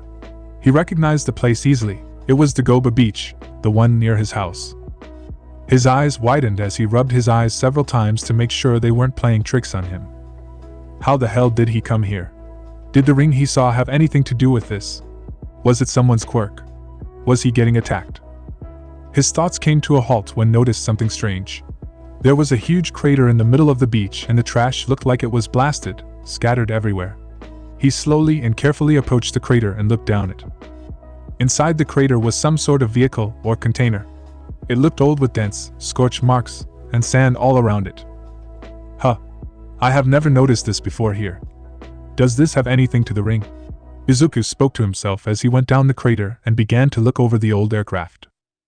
While he was looking at the aircraft suddenly, the upper portion of the aircraft flew open, causing him to fall back in surprise. The aircraft was empty except some equipment, which looked too advanced to be normal things, and it didn't look like hero support items. But before he could inspect more again, a projection came from the aircraft, shocking Izuku. It looked like a hologram. In the hologram, there was a bald man with violet skin and bright green eyes, wearing a tight green costume. The costume looked stained with what he assumed blood, but it was blue-colored. Is he a new hero? But I definitely don't recognize him. Is this aircraft his? Izuku thought. The silence was broken when the man began to speak. So I am assuming this pod reaches my sector, but I cannot exactly determine the planet for this, unfortunately. He asked. It took a few seconds for the words to register in his head. What? Izuku exclaimed to no one. This thing is not an aircraft, but a spaceship. With the way that man was speaking. My name is Albin Sir from the planet Onera. Member of the Green Lantern Corps. Probably the last one. The alien man said softly with his voice filled with sadness. Izuku's mind took several seconds to process all the information he had just heard. He was mentioning a whole new planet, which meant that he was not from this solar system, maybe even galaxy. Who knows? He was an alien. Just what the hell was happening? Due to the War of Light, all 7 core of the emotional spectrum fought each other in a huge battle. That battle became a massacre for all the sides. Neither winners or losers were decided in that battle. We all just ended up killing each other. The alien man spoke with remorse in his voice and sadness in his eyes. While Izuku silently watched the alien man speak, still not understanding anything. I fought till the end. Till no one was there to fight against. After that, I tried to contact my higher commanders, the Guardians, for further instructions, but there was no responses from them. And due to the severities of my wounds sustained in the battle, I knew I don't have much time. So I am sinking my ring to this ship's navigation to find the worthy one. The man spoke before his eyes hardened. Find the worthy one. Izuku thought, confused by the words. And if you're watching this, then that must mean you are the one that my ring has chosen, he said, looking through hologram. But that stare was like it was looking right at Izuku's soul. He then raised his right hand to reveal a glowing green ring on one of his fingers. The ring that looked exactly like the one protected him few minutes ago. What does he mean, worthy? Chose me for what? And how does he have that ring? Izuku was still confused with the alien's words. But the alien answered as if he heard the question.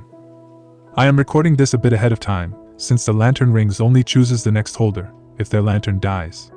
It must have chose you then, the alien man said. I have been chosen. Izuku thought, surprised and shocked, still not able to process all the information. I know it is a heavy burden. I do not know what the future may bring. But I know one thing. If you are chosen even after all the core are gone, then that must mean there is a need for a green lantern, and you are the one who can do that. The alien continued, speaking with conviction in his voice. Izuku still didn't the full meaning behind the words. But he could see the burden behind the words, and the trust of the alien man, even though he didn't even know anything about him, was unbelievable. But the next moment, a smile appeared on the alien man's face, as if he saw Izuku's face. The smile was kind. Izuku felt safe seeing that smile.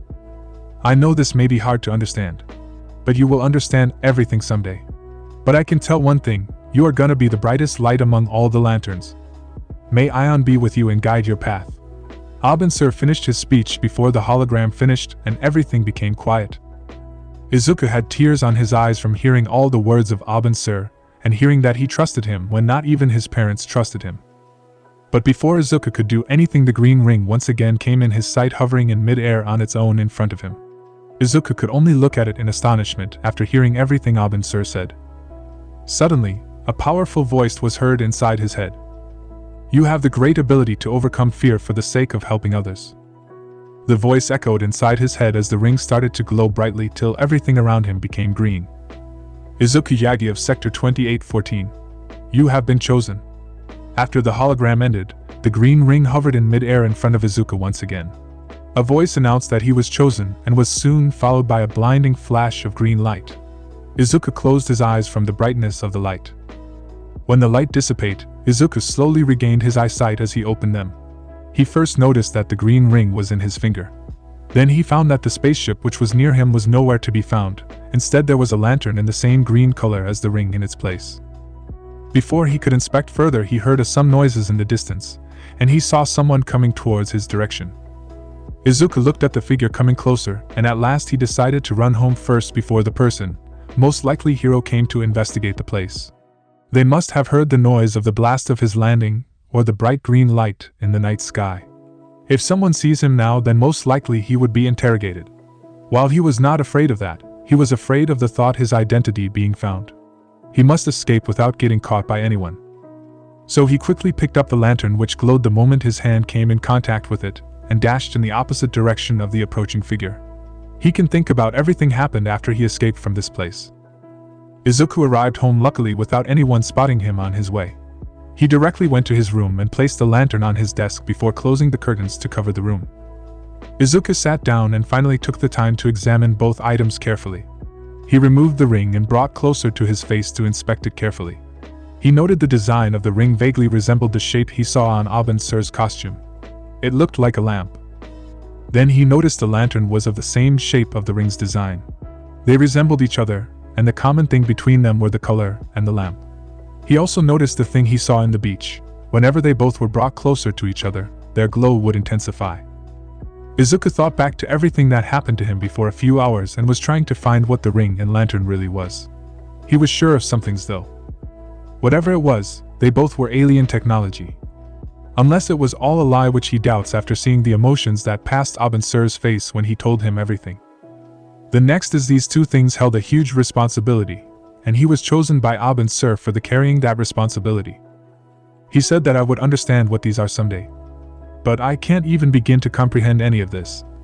He commented out loud with frustration after trying to figure out both the ring and lantern for 2 hours. He was tired and his sleep is gone because of this.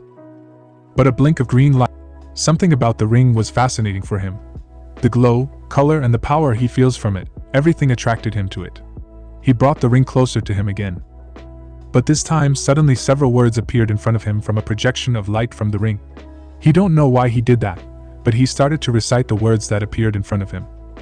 In brightest day, in blackest night, no evil shall escape my sight. Let those who worship evil's might beware my power.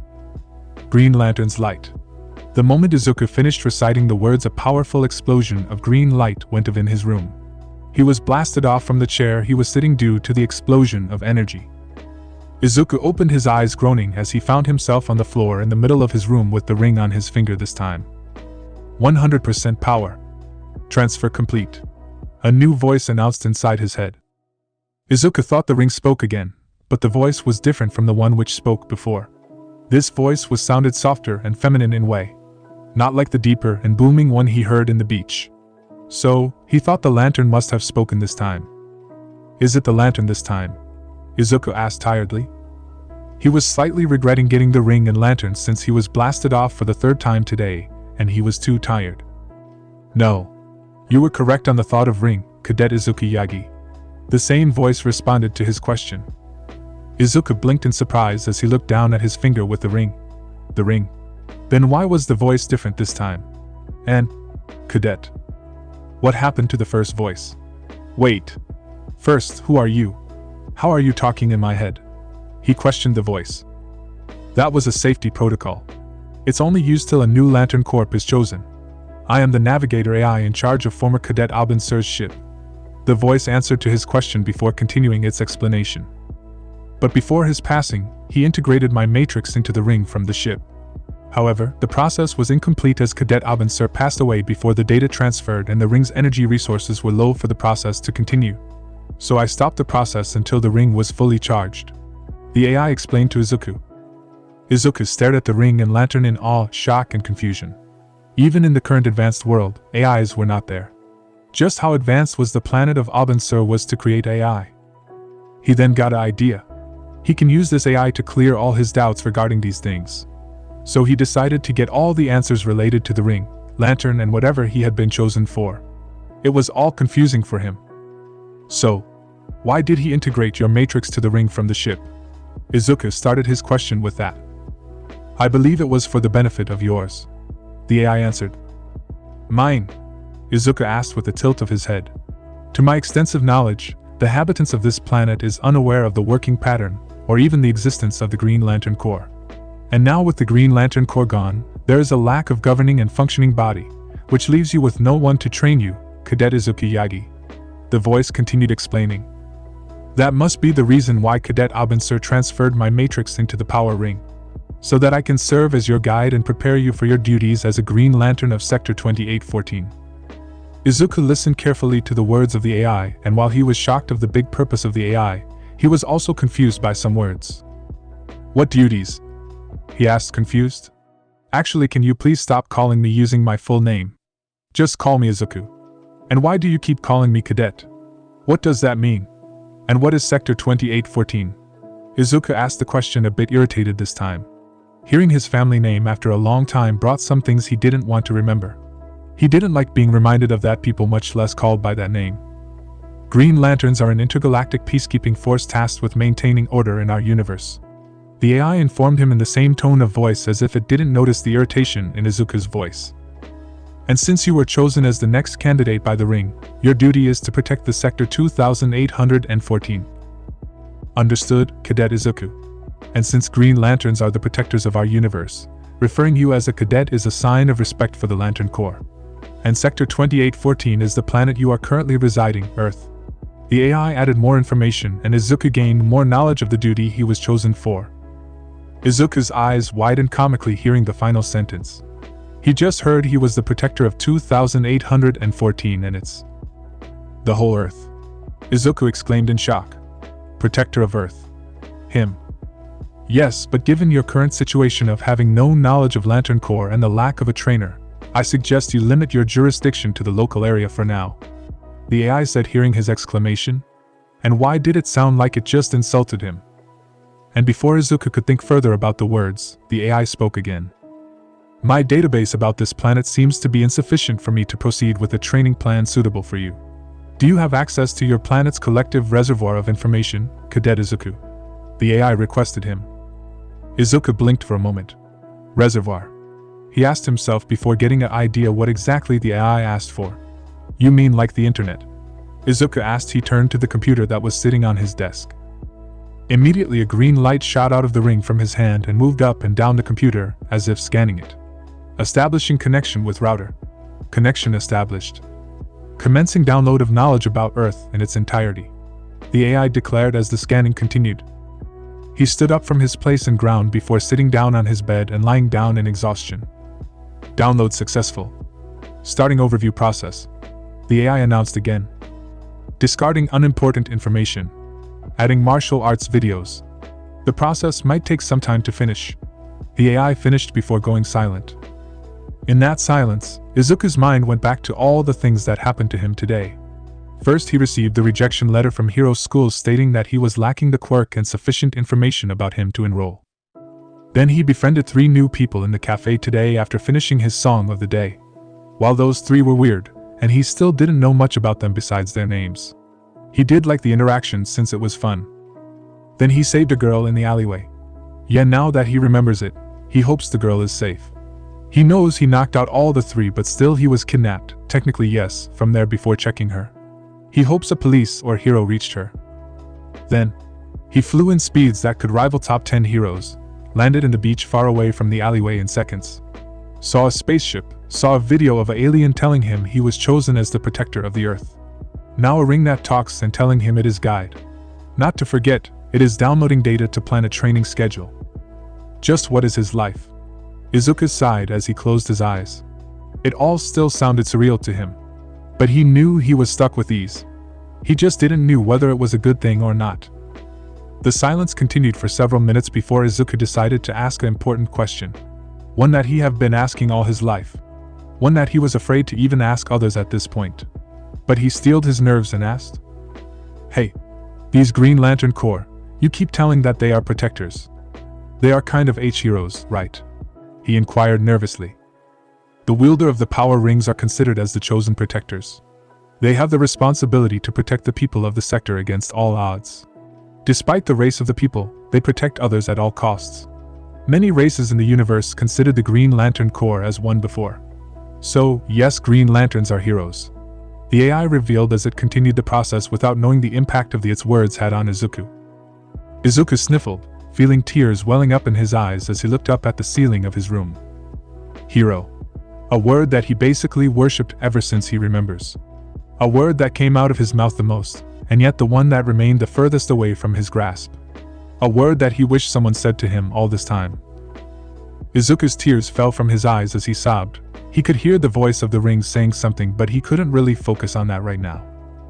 After everything he went through, he can finally become a hero like he always wanted. I can be a hero. He sobbed as tears flowed from his eyes. The tears was of a young man who was denied of his dream, every corner of his life. It was the tears of a boy who got what he wanted finally after wishing for this his whole life. It was the happy tears of Izuku who finally heard the words he always wanted to hear. While this was happening to our Izuku, somewhere inside Muzurifu, a family of 3 was still regretting many of their choices and missed the 4th member of the family. But that's a story for another day. After a month, the sun was just starting to rise when Izuku's eyes fluttered open. He blinked several times, taking in his surroundings, and realized he was in his bed.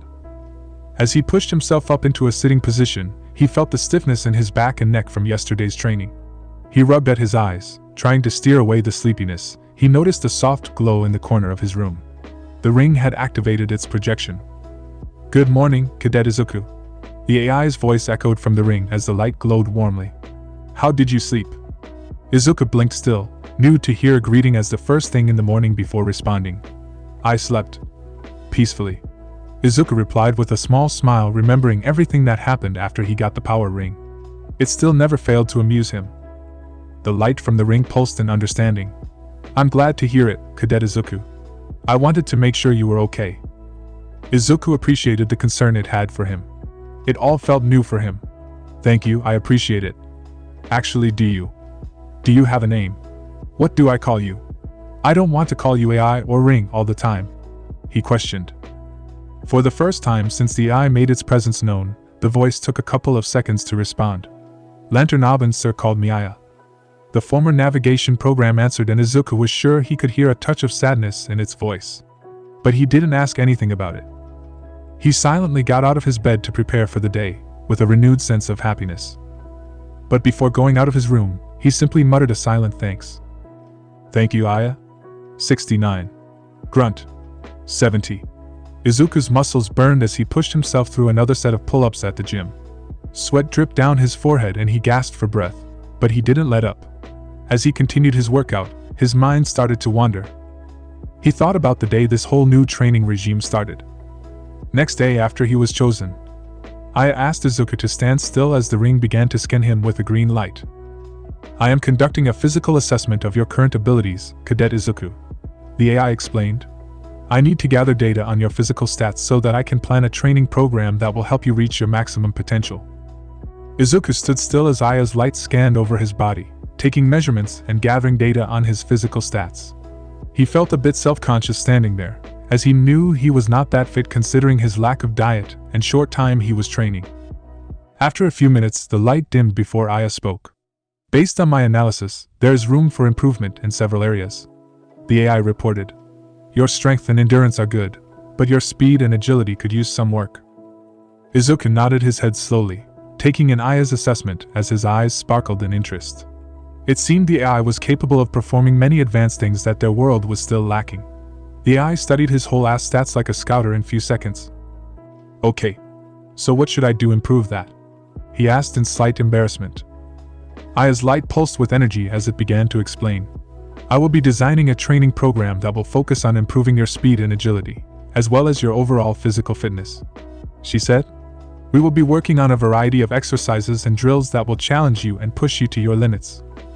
Izuku felt a twinge of excitement at the thought of pushing himself even further. But he also felt dread hearing those words. Just what was this ring going to put him through? Nevertheless, he had a planet to protect, so he had to put in the hard work and do whatever it took. "I'm ready," he said, determination shining in his eyes.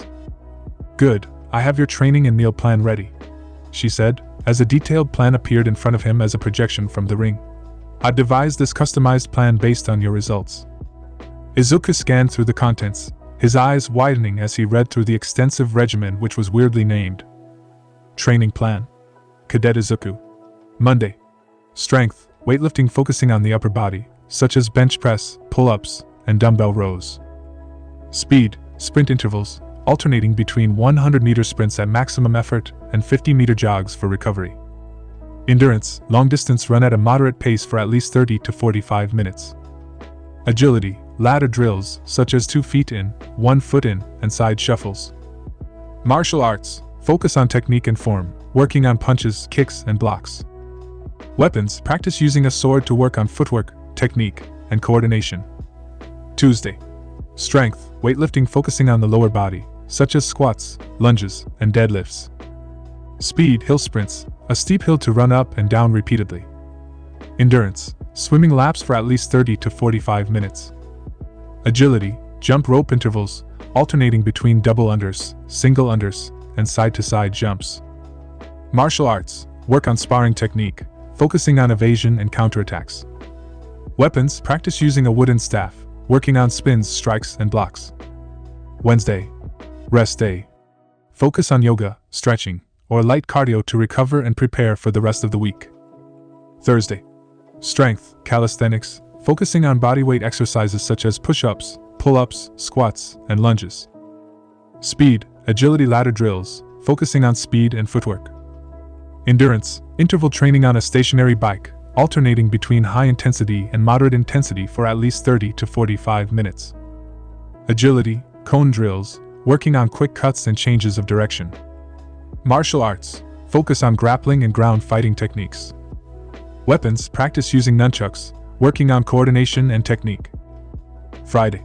Strength, circuit training, combining exercises for both the upper and lower body such as burpees, kettlebell swings, and box jumps.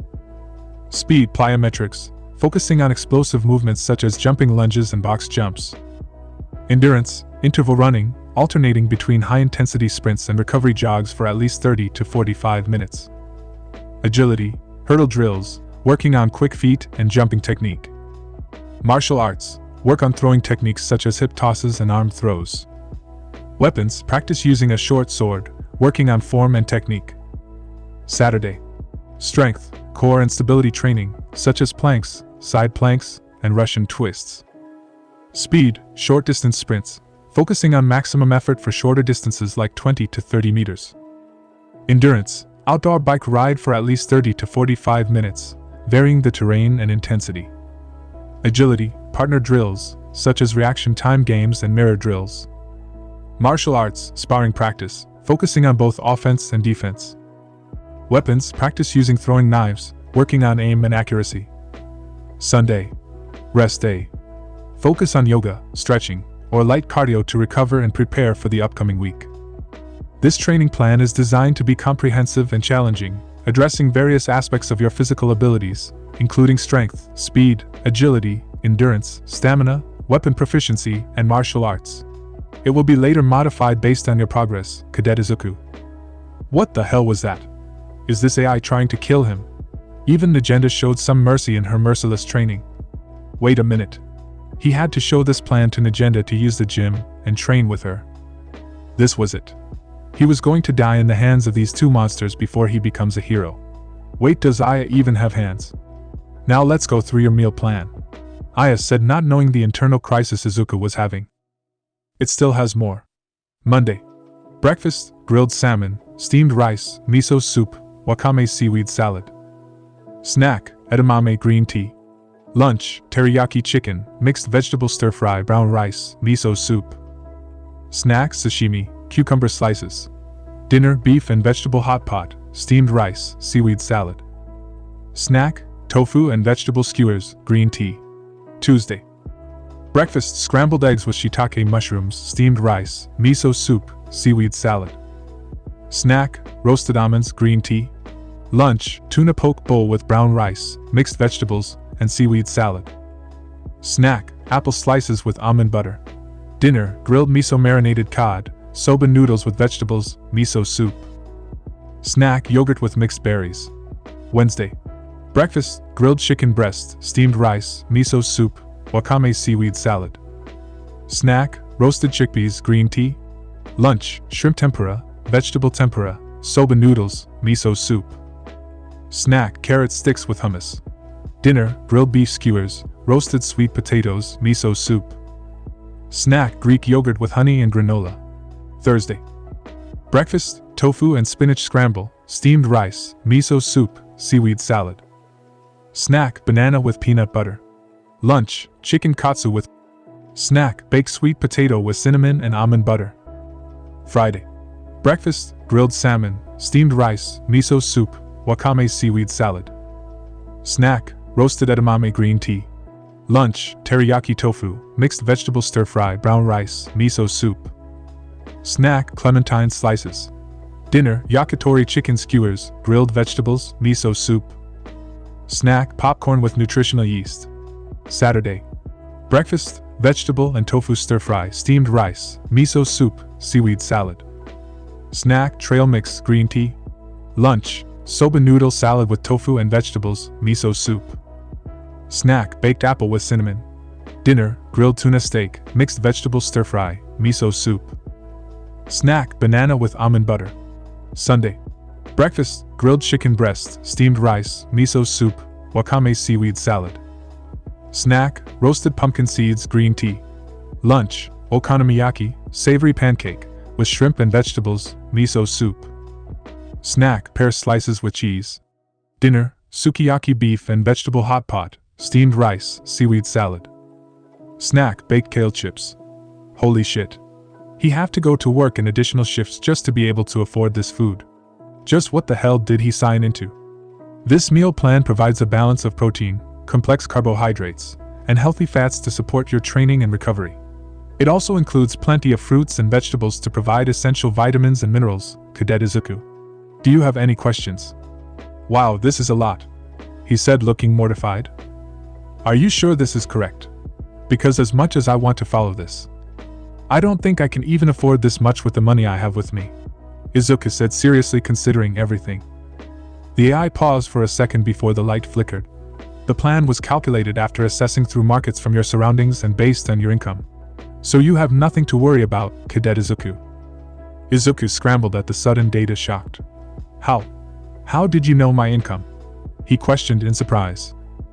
From the information I downloaded from your computer, Aya responded. Izuku groaned. This is going to be tough. Can't I just eat a lot of protein bars instead? The flickering intensified as if it was scolding him. No, real food is better for you, Cadet Izuku. Izuku looked at the data pad again, feeling intimidated by the amount of work ahead of him. This is going to be harder than I imagine, isn't it? He muttered to himself. Don't worry, Cadet Izuku. I'll be there to guide you every step of the way. Izuku cried comical tears hearing that. Somehow that doesn't sound like a good idea suddenly. The AI ignored him as the green light glowed brightly. Then let's get started. 100. Thud. Izuku groaned from the ground as he finished his intense workout of the day. His muscles were screaming in exhaustion, and his clothes were drenched in sweat. Lied there in the ground taking deep breaths, trying to calm his pounding heart. Within few minutes, his ring glowed as Aya's voice was heard. You have finished your training of the day, Cadet Izuku. Izuku just tiredly nodded his head acknowledging the words. I apologize for interrupting your rest, but it is time for you to head to your work. Aya reminded him as the time was projected in front of his eyes from the ring. 11:49 a.m. Izuku's eyes widened as he realized he had lost track of time. Oh crap. Thanks for reminding me, Aya. He tried to stand up as his body screamed in exhaustion, but he pulled through with a tired groan to begin the rest of his day. It was 12:37 p.m. as he reached Antiku. He entered the cafe and was greeted to the usual warm and cozy atmosphere of the place with a soft melody playing in the background, sounds of chatter around the tables, and most importantly the smell of coffee that attracted the customers. He was immediately greeted by his friend and coworker, Donovan. Ah, Izuku, just on time as always, Donovan said in a chirpy tone as he worked behind the counter arranging the desserts for display. Well, I wouldn't want to miss this considering my expenses, Izuku mumbled as he walked past them inside to the back room. Inside the back room, Izuku hurriedly took off his normal clothes before putting on his working clothes. He then looked at himself at mirror as he tried to comb his mess of a hair. As he finished dressing, he went outside the room and Donovan smiled once again at him. So, what does it look like today? Izuku asked as he prepared himself to go attend the customers. Well, it might be a more packed up than usual today looking at the tables, Donovan said as he placed a lavender honey cupcake in display. Izuku nodded as he walked off to greet his first customer of the day before he was again called by Donovan. Wait, Izuku. Today it's your turn to sing. Be prepared for that, Donovan said with a smile. Izuku sighed and just nodded his head before reaching the first table with a smile on his face hiding his tiredness. The dimly lit Antiku was almost full, with the faint glow of lanterns casting a soft light on the tables. Amidst the chatter of customers, we can see our main BOI walking up to one of the tables, with a notepad and pen in hand. Good evening, he said with a polite bow and smile. Welcome to our cafe. My name is Izuku, and I'll be your waiter for today. What would you like to have? The customer, a middle-aged woman, looked up from the menu and smiled. Yes, please. I'll have a hot latte, please. And let's see, I'll also have the chicken katsu sandwich to start with. Excellent choice, Izuku said, jotting down the order. We make our katsu sandwiches fresh every day. Would you like that with a side of miso soup or salad? I'll have the salad, thank you, the woman replied as she scanned the menu. Great. And would you like anything else to go with that? I'm tempted by the display case. What do you recommend? Our cream puffs are very popular, and they're made in-house. Would you like to try one? Sure, I'll take one of those too, the woman replied with a smile. Very good. Izuku nodded, writing down the order. Please make yourselves comfortable, and your order will be ready soon. Izuku made his way back to the counter, where other waiters were busy taking orders and serving dishes. As he waited for the food, he noticed a group of schoolgirls who looked like foreigners struggling to use chopsticks. Excuse me? Izuku said in Japanese, approaching the table. Is everything alright? We're having a bit of trouble with the chopsticks, one of the girls who looked like a foreigner said with a sheepish grin and broken Japanese. Izuku smiled warmly. Let me help you with that. He demonstrated the proper technique of holding chopsticks and offered some tips. The girls tried again, and this time they were successful, eliciting smiles of satisfaction. Thanks for the lesson. Can we get your number 2? One of the girls said with a smile and wink. Izuku blushed at the comment. But although a little flustered, he kept his composure and smiled. I'm flattered, but I can't give out my number while I'm on the job. But I'm glad I could help with the chopsticks. The girls laugh and thank him before turning their attention back to their food. The girls shook their heads, and Izuku returned to the counter still blushing, and Donovan was there to greet him with a teasing smile. "What's so funny?" Izuku asked, knowing full well what his fellow worker was laughing at. Donovan grinned. "Looks like you've got some fans."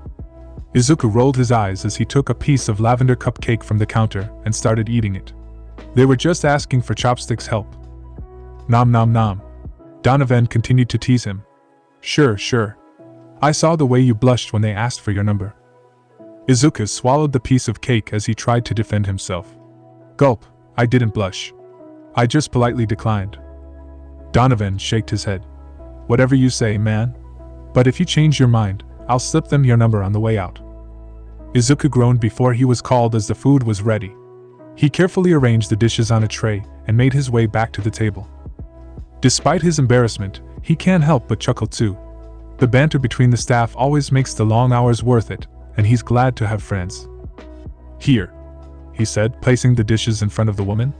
"Enjoy your meal, and please let me know if you need anything else." The woman nodded in gratitude, and Izuku made his way back to the counter, where he watched the customers savoring their food with pleasure before hearing Yumi, his fellow female staff, call him from the opposite end of the cafe. "Izuku." Izuku turned his attention to her as he noticed she was standing before the mic and guitar prepared for singing. "Come on. It's time," Yumi said excitedly as she motioned for him. Izuku nodded his head as he went to corner and picks up his guitar and takes a seat on the stool in front of the mic.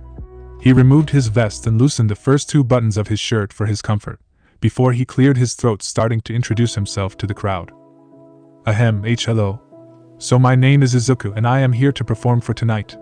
Just as Izuku introduced himself, the door to the cafe opened as 3 familiar faces entered the cafe with bright smiles. First to enter was a tall young man with a very muscular build. He had blue oval-shaped eyes, with no visible sclera, and a rounder nose. He had blonde hair, the top part of which was arranged in a cowlick, while the bottom section was worn swept backward. He was wearing a green and black checked jacket with a yellow turtleneck, along with black pants and shoes. Behind him was a fair-skinned girl of average height with wide, curious eyes. Her upper eyelashes were long and thick, and her irises were a royal blue that looked mesmerizing. Her hair was periwinkle. She was wearing a sleeveless pink blouse with buttons down the front. The blouse was tucked into a pink miniskirt with a slight flare. Completing her outfit were white knee-high socks and blue ankle boots with a slight heel that matched her hair. Her hair was styled in loose waves that flowed past her knees. Finally, a tall young man, with rather pale skin, entered the cafe. His ears were longer than most, their tips pointy and somewhat elf-like. He had messy, indigo hair and thin, tired-looking eyes, partially covered by his bangs. His shoulders were hunched as he walked. He was wearing a plain dark purple hoodie with black joggers. The first 2 of the 3 waved at Izuku excitedly while the final boy meekly waved at him. Izuku smiled back at them. "Oh, looks like we are just in time, guys," the blonde said happily as he took a seat in an empty table. "Oh, I am curious what song he is going to sing today. Do you have any idea, Tamaki?" "Wait, you are with us, how will you know?" the blue-haired girl commented to herself excitedly, swaying back and forth in her seat. The final boy named Tamaki remained quiet, focusing solely on Izuku. He was nervous to be in a place with this many plays. "So the song I'm gonna sing today is a one from pre-quirk era. It was requested by a customer named Izumi-san, dedicated to Hori-san," Izuku announced and started to strum his guitar and took a deep breath before singing. Izuku opened his eyes and watched the couple who requested the song. The boy was blushing while the girl was looking intensely in his eyes before moving forward and kissing him. Izuku smiled at the sight as he continued to strum his guitar and sing. He liked seeing people smile. Heaven won't be the same. The servers silently passed the customers doing their job with smiles on their faces and sometimes tapping their feet to the music. As the last note faded away, the customers erupted into applause. Izuku smiled, bowed deeply, overwhelmed with gratitude. Looking out at the audience, he can even see Mirio and Nijire giving him a standing ovation. He stood up and thanked everyone for their kind support before walking away to the back room. And TQ, after a few minutes, Izuku changed from his work clothes to more casual ones. He was now wearing a green full-sleeved t-shirt and blue jeans, with a pair of white sneakers. He grabbed his phone to see the time and noticed he still have some time before training. So he decided he can spend some time with the 3 before going home. He opened his bag and checked to see the power ring and exited the back room. He arrived at the table where the three was sitting discussing something seriously. I am telling you, decaf coffee is the best. Nijire exclaimed loudly, banging the table. Nijire, you are the same woman who dips her barbecue sticks in ketchup. No one is going to listen to you, Tamaki said causally as he sipped on his cup. You guys can't taste the true extent of culinary like me, Nijire taunted him, only to freeze seeing Izuku standing there. Oh, hi there, buddy. Come sit down, Mirio said as he motioned to the chair next to Nijire, which was empty. Izuku nodded his head and took a seat. So, what were you guys talking about? Nothing much. It was just Nijire explaining her weird taste in food, Tamaki said without a stutter, surprising Izuku. As far as he knew, Tamaki rarely talks. Nijire just stuck her tongue out at Tamaki mockingly before turning to Izuku. Ichiwai Izuku. Your song was awesome today. What album was that? You said that was from pre-Quirk era. Then how do you know that song? Do you listen to pre-Quirk songs more than new songs? Also, the matcha Mont Blanc cupcake you suggested last time was great. Do you have any other sug, glug? Nijire's fast-spring question session was interrupted by Tamaki as he stuffed a piece of cupcake in her mouth. Let him speak. How do you expect him to answer that all if you just keep asking more questions? Tamaki asked Nijire, who was pouting while chewing the cupcake. Mirio was laughing loudly in the background and Izuku also couldn't help but chuckle at the end. Anyways, Nijire, thanks for the compliment. I am glad that you all liked the song. If I remember correctly, it was from an album named The Show. I know that song because I listen to songs from pre-Quirk era. I don't like that most of the songs nowadays are about Quirk and recorded using Quirk instead of normal instruments. But I do sometimes listen to modern songs from few artists. And the matcha cupcake was made by Akane Kubo-san, our owner's daughter. As for new suggestions, I think we are about to release a new dessert from her recipe next week. So I think you should try that. Izuku answered that all in a single breath as Nijire grinned at him. Tamaki just shook his head as he went back to his coffee, while Mirio just asked him, I still can't believe that there is a person able to answer that, food psychopath. You Tintin ripoff, take that back. Nijire shouted, still with the piece of cake in her mouth, spitting small pieces of cake in the face of Mirio and Tamaki, who glared at her, without any heat. Izuku was just laughing in the background, seeing the antics of his friends. It was indeed good to have friends. After some time, Izuku said his goodbyes and exited the cafe to continue his training routine. Now we can see him walking in the roadside pondering about something. Sigh, after all this training, I still cannot create my own construct. It's frustrating.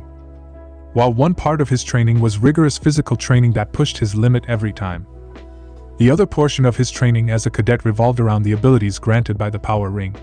He was honestly surprised hearing the extent of skills and abilities granted by the ring. It was basically limitless. That small ring offered everything from a shield that can deflect bullets, since he did see that happen with his own eyes, to physical enhancements such as armor or even fictional things. The only limit was his imagination. However, Aya had pointed out that the main thing that the Lantern Corps used the rings for in action was their ability to manipulate light fueled by wielders' willpower. For support objectives such as scanning or message signaling, to offensive capabilities like concussive blast of focused energy, and above all else, hard light constructs. And Aya casually told him that the abilities to create seemingly anything out using imagination made the Green Lantern Corps as one of the powerful beings throughout the universe. He was shocked hearing that. Universe. He had something that the whole universe feared, and he was the final wielder nonetheless. Yeah, no pressure, Aya. You can just say that casually. So, Aya made him practice to that every day regardless of the training schedule, and even if he was tired enough to pass out, he was not allowed to skip a day. He was asked to meditate, to attain a peaceful state of mind and spirit. It was so that he would remain calm and rational enough even in dangerous situations, which was necessary to be a lantern. At the beginning of the training, Aya even said that using the power ring for simple things was easy and simple enough for simpletons. All he was asked to do was concentrate on the ring in his middle finger in order to activate them. And lucky for him, he was able to do that rather quickly if he says so himself. But that was only to activate the ring on his own without Aya's help, or use it to produce green light. Which left the other option, the solid light constructs. That was rather troublesome. Aya tried to explain the process, that he was supposed to have a clear image of what he wanted to create, and then imagine that the light is shaping accordingly. However, no matter how much he tried, he was not able to visualize something to will into existence. So, in terms of usage, he was not able to use the ring to anything other than torches, which was embarrassing, but I appreciated him for that nonetheless. Do not worry, according to my database, some lanterns required even years of training before they could fully master their power rings. Aya revealed to him consolingly. It may be slow, but you are making progress, she assured the boy. He sighed again as he continued his walk to his home, thinking of ways to use the ring to its full extent. He could not slack off, not after everything he promised to himself and after hearing about Abin Sur. He was trusted by once a great hero with something of great responsibility, and he needed to prove his worth. However, his thoughts were interrupted as an earth-shattering explosion was heard and the ground quaked under him. Kaboom! Izuku shook his head to clear the thoughts. What was that? Suddenly Aya activated in his finger and spoke to him. Looks like some villain attack is taking place near iFoam Hero Agency. He was pushed to the ground suddenly by some man shoving him while running from the situation. Izuku groaned before standing up again, and he noticed that everyone around was running from the scene of danger, while Aya continued to inform him about the situation. The villain seemed to be muscular, and 2 pro heroes are present there who are injured. The information about the pro heroes are unclear. There seems to be few casualties. Izuku narrowed his eyes hearing the news and began to assess the situation. It seems to be rather a dangerous one, but it was near a hero agency, so backup should be available rather soon. He wanted to go there and check on the casualties, since that would reduce the burden of the pro heroes and make it easier to handle the villain. But with the power he have now, he would only be a hindrance to them. Especially now, since Muscular is a rather big shot among the villains. If he remembered correctly, he was a rank villain. So he turned back to follow the crowd of people retreating before hearing Aya speak once again. The iFoam Hero Agency building is about to collapse now due to the damage it took from the villain attack. The casualty count seems to be estimated as 35 based on the radius and occupants. The estimated time for the backup to arrive is 7.5 minutes. These words made Izuku turn around immediately. Cadet Izuku. Aya questioned his sudden actions. But instead of answering her, he began to run in the direction of the Hero Agency without any hesitation. If the heroes arrive that late, then the building collapse cannot be stopped. Where are the heroes, when they are needed the most? Where is Blonde Buffoon? You plan on taking part in the villain fight? Aya questioned him.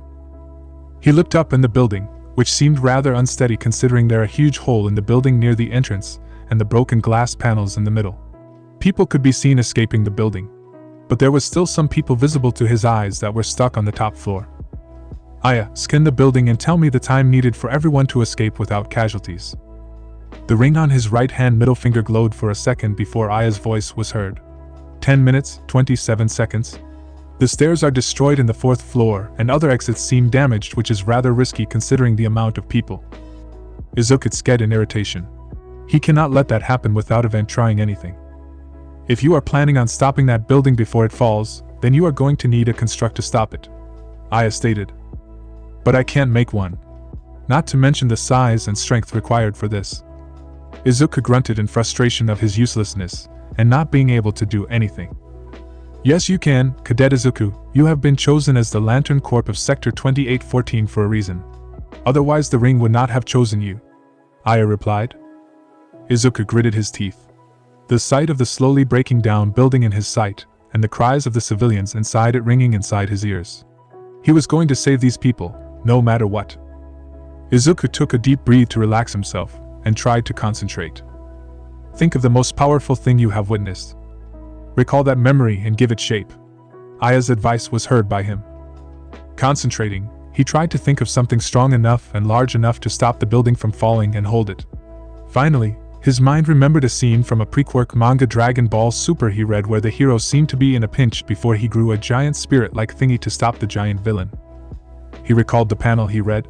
The sight of Goku using his spirit control as a form of gigantification. Suddenly, the power ring started to glow as the green color intensified. Filled with the emotions to save the people that were crying for help, some hero to save them. Izuku set his right foot forward and raised his right hand, rising the power ring to the sky through gritted teeth as the pressure on his right hand increased. Immediately a colossal beam of green light shot out of the power ring. As it traveled towards the villain bot, the light morphed and changed into a shape of a man's upper half from his abs, raising his hands just in time to catch the building that started to collapse. Izuku panted as sweat formed on his forehead before he opened his eyes, to witness the giant construct of the hero. He imagined Goku there in front of him, holding the building, preventing it from falling and crashing, saving the people inside it. His giant's hands seemed to cover the giant holes, also preventing anybody to slip through that. Congratulations, Lantern Izuku. You have finished your first successful construct, Aya informed him. The street lied in ruins, engulfed in flames and surrounded by the debris of broken buildings. Smoke billowed through the air, obscuring the landscape. In the heart of this devastation stood a building on the verge of collapse.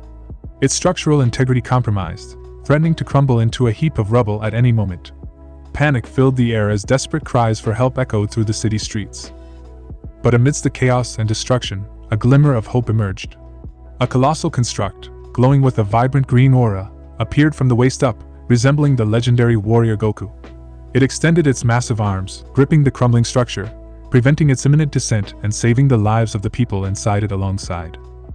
Amid the dust, we can see a mop head of black hair, the creator of this construct that is currently saving the lives of those people, Cadet Izuku. His eyes blaze with determination, and sweat dripping down his brow as he held the construct. In that intense concentration, he heard the voice of Aya's voice. Congratulations, Lantern Izuku. You have finished your first successful construct. Lantern Izuku, now that was the first time Aya had called him that. His face gained a small smile despite the struggle he faced to maintain the huge construct. Meanwhile, the giant construct pulsated with raw power, straining against the weight of the collapsing building. Lantern Izuku, even with the construct holding the building, it won't take long for the building to collapse internally based on the amount of damage it has took, which will lead to multiple deaths. Aya informed him as his eyes widened. Can you provide me the estimated time, Aya? Izuku said with gritted teeth clearly showing the strain. Aya was silent for a few seconds before responding. 4 minutes, 8 seconds. That's too quick. I don't even know if the heroes will arrive within that. Even if they arrive, I don't know if they can evacuate everyone within the building in time. I have to do something. I can't let people die in my watch. Izuku decided with a strong resolve as he started to form a plan. Izuku's mind raced, analyzing the situation with incredible speed. The exits of the building are either blocked or broken, so accessing them is out of equation at the moment. Backup doesn't seem to appear at the moment. The stairs are also not accessible from the 4th floor. The only access for emergency exit at the moment is the hole in the building wall. But it seems to near the top, which is quite a height. So he cannot expect people to jump from there and land perfectly. Then there was also the debris and smoke in the ground which will cause injuries. And he cannot create another construct while he is fully focused on maintaining this one.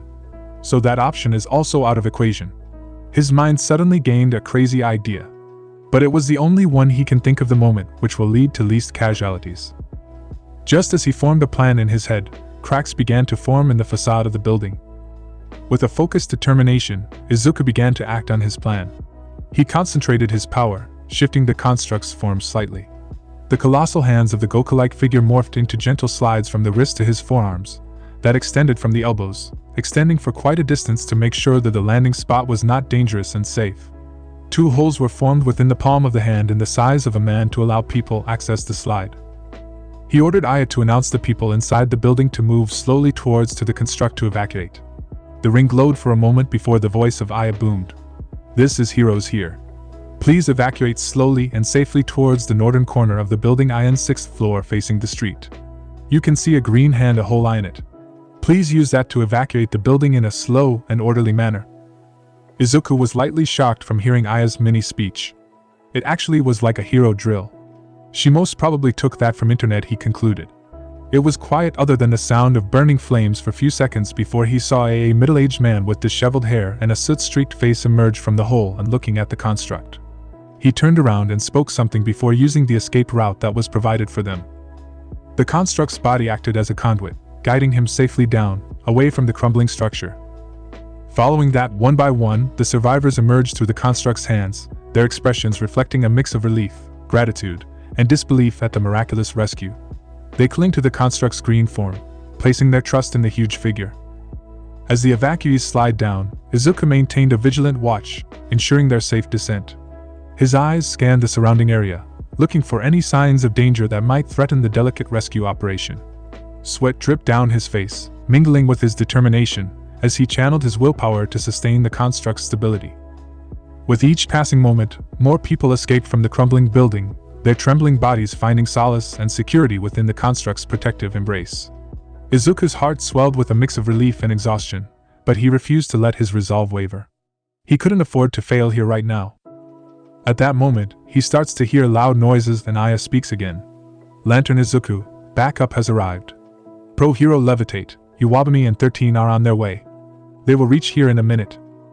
Izuku's eyes widened hearing that. He knew heroes were going to arrive, but he didn't think his mother would be the one to come here. She should be not here according to patrol routes. No matter what happens, he should not be seen by any of them. But that must be impossible considering he was holding a full building using a giant green man in the middle of the city.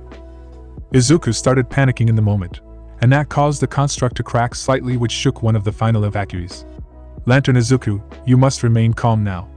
Otherwise the construct would not be able to hold the building. He gained his calmness hearing the shout and Aya's warning. Panicking was useless. He just need to find an escape route without getting caught, and without letting anyone injured. He saw the last person to leave the building just as he heard the voices of the pro heroes. He knew what he had to do now to escape without getting caught. With a quick glance around, Izuku assessed the area, ensuring that no one is within the potential fall radius of the building. Satisfied that the area is clear, Izuku took a deep breath and summoned all his focus. His emerald construct, the colossal Goku-like figure that once held the crumbling building, slowly began to dissipate, its form breaking apart into shimmering green particles that floated in the air like fireflies. The moment the large construct that held the building vanished, a loud crack pierced the air, followed by a resounding crash. And in the brief gap he had, Izuku seized the opportunity to protect himself from the crashing building. With a swift movement of his hands, he created a new construct, molding it into a protective construct around his body. It took shape like an intricate cocoon, shielding him from the falling rubble. The remnants of the unstable building collapsed, causing a cloud of dust to billow around the area. Seizing that opportune moment, Izuku capitalized the chaos, using the cover of the dust cloud to his advantage.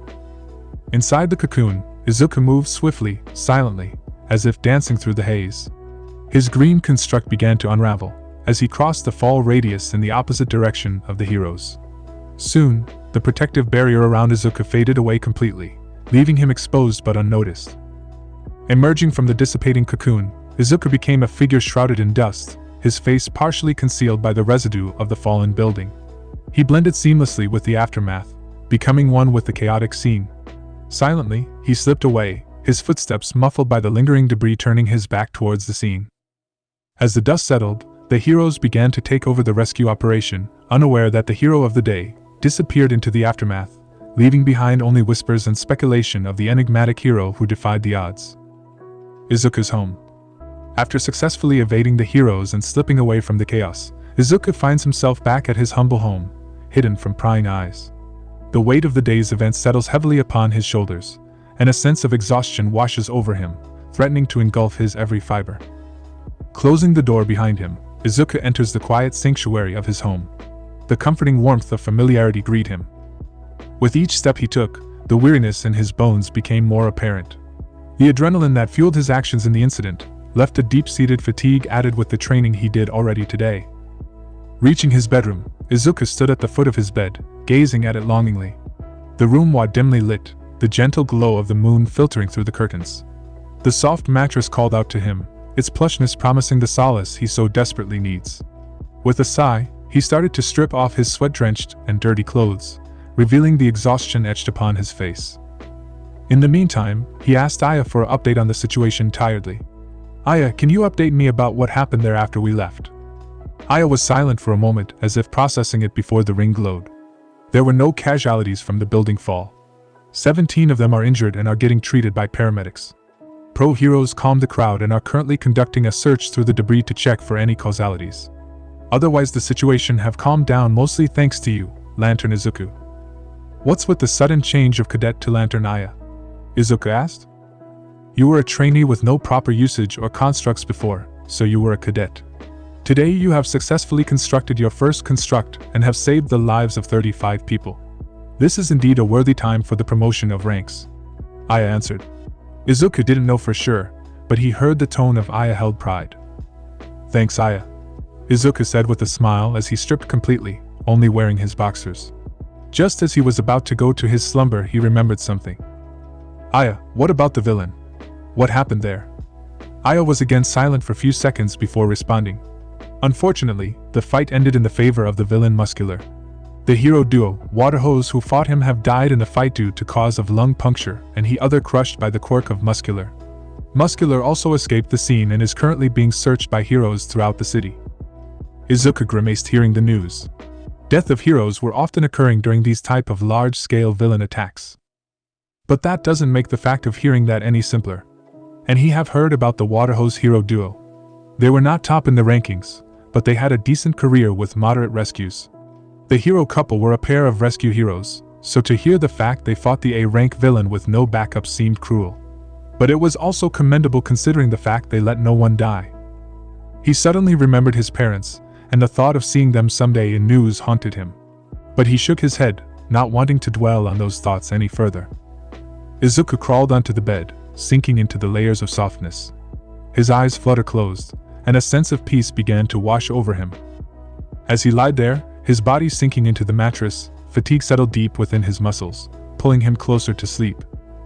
The quietness of his room enveloped him, offering a serene backdrop for his descent into slumber. His breathing slow, becoming steady and rhythmic, matching the calmness of his surroundings. The tension in his muscles dissipates, replaced by a deep sense of relaxation as he succumbed to the blissful embrace of sleep.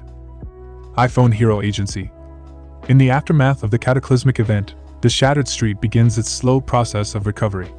The sounds of bustling footsteps and murmurs of conversation filled the air as detectives and members of the press combed through the scene, determined to piece together the details of the heroic rescue.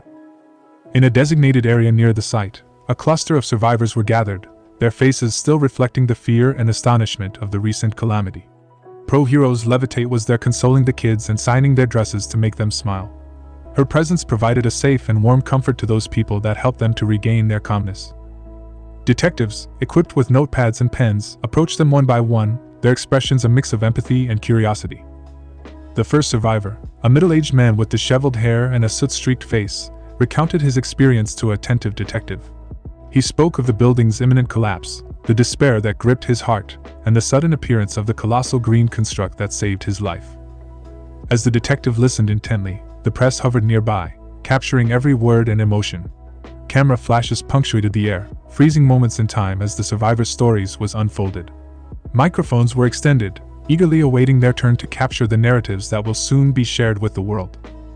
Among the survivors stood a woman, her eyes red from tears, her voice quivering with emotion. She speaks of the fear that consumed her as the building crumbled around her, only to be replaced by a surge of hope when she saw the towering green figure emerge. Her gratitude for the unknown hero shines through her words, her voice breaking with overwhelming appreciation. A kid from the scene recounted the story as an old anime hero named as Goku was the one who saved them. The detective smiled and just patted the boy's head before moving on to the next victim, not knowing it was in a way true.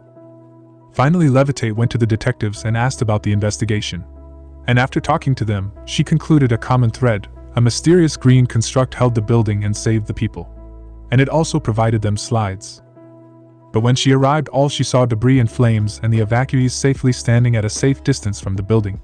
There was no sign of any construct, much less in the size of holding a building. It must have been a person using their quirk. She sighed as she started to levitate from the scene after saying her goodbyes back to her agency. She was tired. Though the savior still remained a mysterious one, they proved to be a symbol of hope in the face of despair. The survivors, though shaken and traumatized, speak of their deliverance with a sense of wonder, their voices carrying a newfound belief in the heroes. Outside the tight circle of interviews, the press busily transcribed the survivors' accounts, eager to convey their stories to the waiting world. News reporters relayed information to their studios, broadcasting live updates to captivated audiences, hungry for tales of heroism and resilience. And so, the scene that is going to be the start of a huge hero unfolded for the first time to Japan. Izuku's home, next day. The morning sunlight filtered through the curtains, casting a gentle glow across Izuku's room. We can see him awakens from a night of much-needed rest. He greets Aya and began to perform his usual routine for the morning, which consisted of catching up on news while having his morning cup of coffee. So he began to read the articles. The first one was talking about Yaoyorozu Industries planning on expanding and entering into support industries for heroes within this year. Then it talked about the Hero Gala, which was around next week for celebrating the new rankings of heroes in the top 10. He also saw an article that spoke about the UA entrance exams were arriving next week and the final date for applications were announced. He'd skipped reading that and skipped it after just reading the title. As he continued reading news, he reached an article that talked about the yesterday incident. His heart quickened with anticipation seeing that. He opened the article and saw that the headlines were screaming out at him, each one capturing a different angle of the story. His eyes scanned the pages, taking in the words that have been written about the heroic rescue, describing about the green construct, and the mysterious savior that saved the lives of 35 people. As Izuku reads the accounts, his emotions swirl within him like a storm. Tears gather in his eyes, his vision blurring with a mix of disbelief, pride, and a profound sense of humility. The words on the screen speak of his bravery, and the impact he had on the lives of the survivors. He reads testimonials from the rescued, their voices echoing through the written words. They speak of how grateful they were to him, and the impact he made in their darkest hour. The gratitude emanating from their stories washes over Izuku, filling his heart with warmth and validation. The weight of their words settles upon him, as if he can feel the weight of their appreciation on his shoulders. He takes a shaky breath, unable to fully comprehend the magnitude of his actions and the impact they have had on others. Lantern Izuku, are you okay? Aya inquires him in concern, sensing the huge emotional moment the young lantern was going through. Izuku nodded his head with a small sound, unable to speak due to the emotions he feels at the moment. In that moment, Izuku felt a profound connection to the word hero, the intricate web of lives he has touched, the hope he has inspired, and the responsibility that comes with wielding his incredible power. He realizes that being a hero is not just about physical strength, but also about the ability to make a difference in the lives of others. He began to understand more heroics for the first time in his life other than simply having a dream. Closing the laptop, Izuku takes a moment to reflect on all things. The weight he carries on his shoulders as the final lantern. He was expected to do great things by Aya and Aben Sur. But again, the biggest obstacle right now for his dream hero school hit him like a rock, stopping him in his tracks. But at the same instant, he was reminded of the gratitude and appreciation of the survivors. He could not just ignore that feeling and sit here simply without doing anything he can. As if she can sense his confusion, Aya spoke again to break his internal monologue. I think you are confused, Lantern Izuku. Let me show you something, Aya said before his ring glowed and a holographic clip was projected from it. His eyes widened, seeing the projectile as there was another green lantern was there on the screen before him. The clip showcased the various green lanterns of different races. Some looked human, some looked alien, even Aben Sur was seen in one of the clips. It looked like all the lanterns were different, but one thing was common between them, and that was each of them were protecting others, just in their unique approach. He could clearly see that despite sharing a common purpose, each developed their own methods of harnessing their power and serving as beacons of hope. Aya's voice intertwined with the images. The green lanterns are a testament to the diverse ways heroes can operate, Lantern Izuku.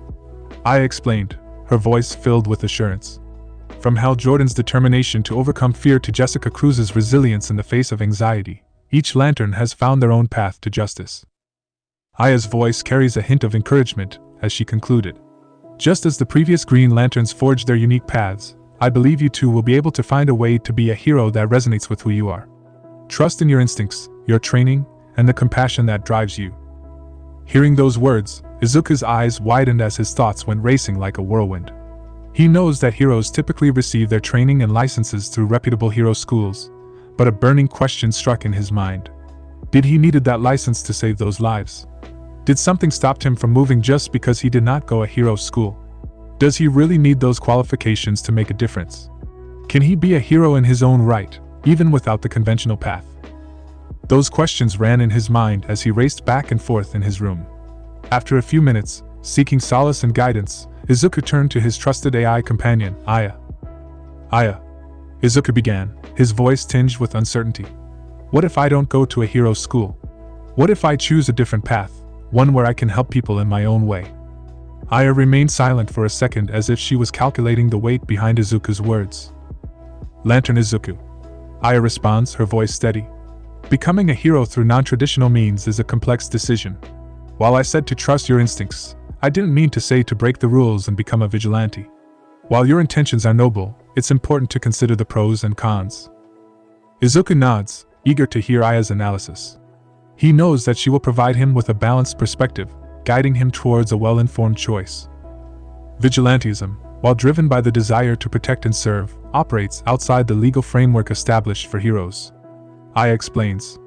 While you may have the ability to help others, there are potential risks involved. The law enforcement may view you as a threat, and there will be consequences for your actions. Izuku's brows furrow, his mind grappling with the implications. He understands the necessity of law and order, yet the idea of not doing anything and sitting here simply because he chose to hide from the only school he can go gnawed at him. He can go to Yue's school even if he was quirkless, but he just didn't want to go there. He knew that's where they all will come. He didn't want to face them, not again.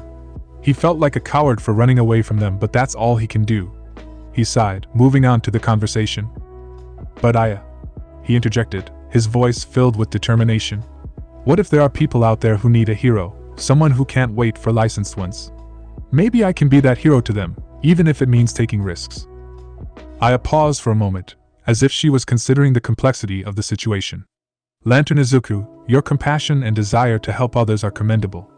Aya acknowledged, and Izuku gained a small smile. But remember, heroism is not solely defined by the act of saving lives.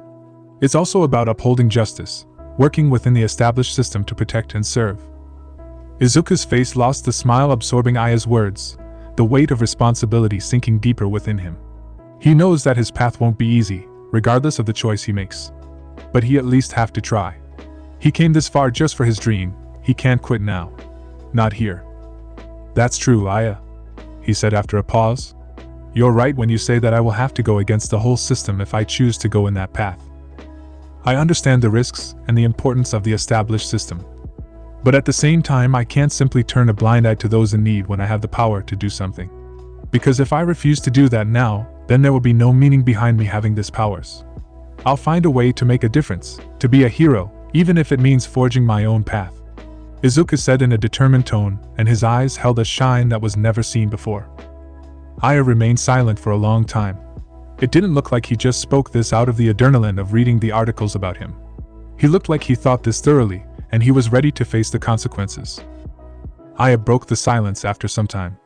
Lantern Izuku, I trust that you have thought thoroughly about this decision because it is a life-changing one. This directly aligns with your values and principles, warned Aya in a cautious tone. Izuku didn't seem to waver though, his eyes still held the fire as he nodded his head. He knew many things that will come with his decision. He won't be remembered as a hero to the world even if he was going to do everything within his capacity to protect it. He will be remembered as someone who broke the law, who is doing all the things he does for himself. Worst, he might be even considered as a villain by few. But the thing he learned from the incident yesterday was that being a hero was not defined by the number of villains he defeated, nor by the amount of people he saved within a time and smiled for various cameras and got rankings. Rather by the impact he had on the lives of others. He didn't need a cape and a license to go out there and do what is right, and he was going to do that even if it meant many are going to stand against him. While the world needed a hero like All Might who always smiled, it also needed heroes who were willing to push boundaries and challenge the norm right. As the surge of determination coursed through Izuku's veins, I can't ignore the call to help others, even if it means going out there and making myself as an enemy to heroes. I'll embrace the title of vigilante, and use my powers to protect those who need it most. Aya was silent before the ring glowed as if she was showing her support. I believe in you, Lantern Izuku. Remember, the choice you make today is going to shape your journey as a hero. Embrace the challenges, learn from them, and strive to make a difference in the lives of those who look to you for hope. I will always be there with you along the way. With Aya's words echoing in his mind, Izuku started his day. With a newfound confidence emanating from his every step, he recited the words that changed his life once again. In brightest day, in blackest night, no evil shall escape my sight. Let those who worship evil's might beware my power. Green Lantern's light. His ring glowed brightly, illuminating the whole room as he finished the oath. The decision has been made, and he is ready to face the challenges that lie ahead as he embraces the path of a vigilante. In that moment, Izuku decided to become more than just a hero who smiles like he wanted in his childhood. He decided to become a symbol of defiance, a beacon of hope in a world filled with adversity. With unwavering determination, he sets out to forge his own destiny and protect those who cannot be protected by traditional means.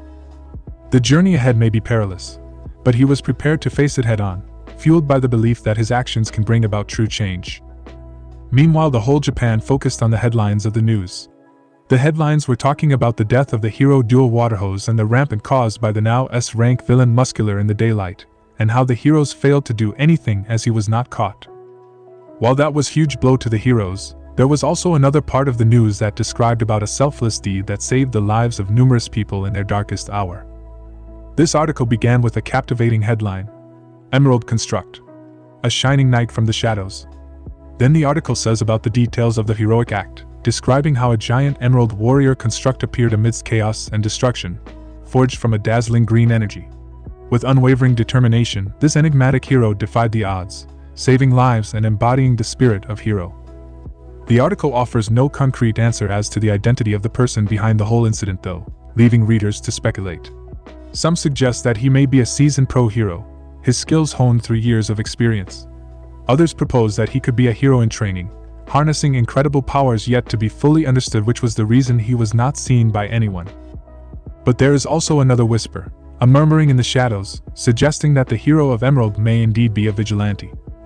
Though his true identity remains shrouded in secrecy, the impact of his actions reverberated throughout the city. The survivors, grateful for their second chance at life, recount tales of a hero who appeared when hope seemed lost, a beacon of courage, selflessness, and unwavering resolve. As the world searches for answers, Izuku takes his first steps towards his own destiny. Family. In the tapestry of life, family is like a nest of warmth and love, a place where hearts are nurtured and souls find peace. It is a bond that connects the different generations, connected by blood, but nurtured by the unconditional love and affection. Yet, in the vast expanse of possibilities, not all families adhere to the conventional definition. Few of those are Yagi family, Bakuga family, Todoroki family. Once close family friends, now separated like strangers. All because of one missing child. They were all separated, stopped talking and seeing each other, even the kids. It all came to an end when they came to know that Izuku was kidnapped by a villain. The police were investigating the case, but since it was a quirkless child, not much action was taken. Even with the influence of top heroes such as Endeavor. The reason for the fallout was the children fighting among themselves, blaming each other to reduce their own guilt, and avoiding facing the reality of losing one of their own. Yuki, Misa, Hikari, Shoto, and Katsuki's friendship shattered like a mirror, reflecting different versions of the incident. While Yuki, Misa, and Shoto were merely upset and dwelling in self-guilt, Katsuki and Hikari fought each other physically. When news of Izuku's kidnapping reached the school, the reactions varied. Although no one liked the quirkless oddity among them, none of them wished such an ill fate upon him like a villain attack. Except for a few like Katsuki, who rarely remained silent throughout the day on the day of that announcement. There was a strange change in his demeanor when the teacher announced the news. His silence broke when he laughed. Everything was silent in that old classroom except the sound of laughing from Katsuki. Thought one can easily tell it was different somehow. Instead of his usual taunting laugh, he laughed like a deranged person.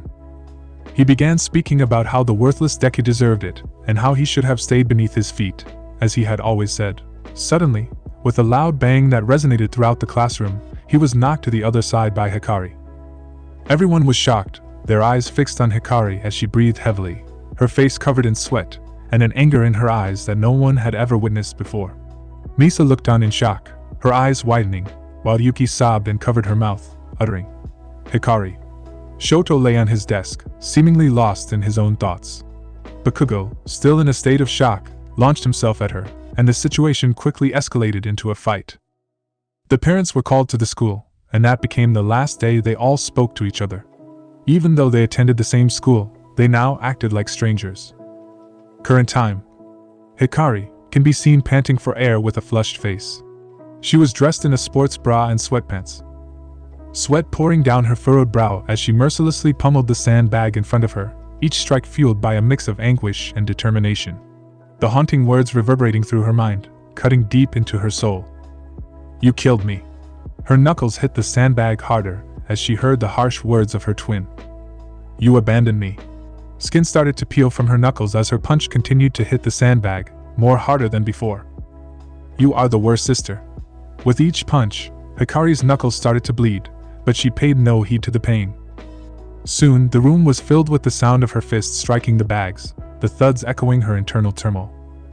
"I hate you, Hikari." That was the final nail in the coffin. With a ferocious surge of strength, Hikari unleashed a devastating blow, causing the bag to burst open. Sand spilled out, cascading across the room. Exhausted, she collapsed to her knees, gasping for air, her trembling hands stained with her own blood. The weight of her emotions crushed her as she gasped for breath, trying to calm her racing heart. In the stillness that followed, her mind transported her to the fateful day when it all started, when she shattered her brother's heart. Aldera Junior High. 7 years back. A group of popular girls surrounded Hikari in her new school corridor, their judgmental gazes bearing down on her. "Are you ashamed to have someone like Deku as your brother?" one girl asked her with an innocent smile. But the words were anything but innocent. Those words struck like daggers to her core. She knew what they were talking was wrong. The person that they were speaking of so lowly was her brother. She knew she should punch them for talking shit about her brother, at least tell them to fuck off. But she hesitated. Her and Izuku were technically new to this school. They changed schools because of the previous one had an issue with the quirkless student. Something about damaging their prestige she didn't know fully. So her parents changed houses near her friends Yuki and Misa house. She even started to go to their school. Her heart clenched, torn between her love for Izuku and the pressure to fit in. She desperately wants acceptance, but at what cost? Would she really do that to Izuku? For friendship of some popular girls? Were they even worthy of being friends if they were this disrespectful to a fellow student? Her inner turmoil broke when another girl from the same group spoke. "Probably. I mean, look at her. She got the perfect quirk, she is cute and popular among boys, but then have that defect as a brother.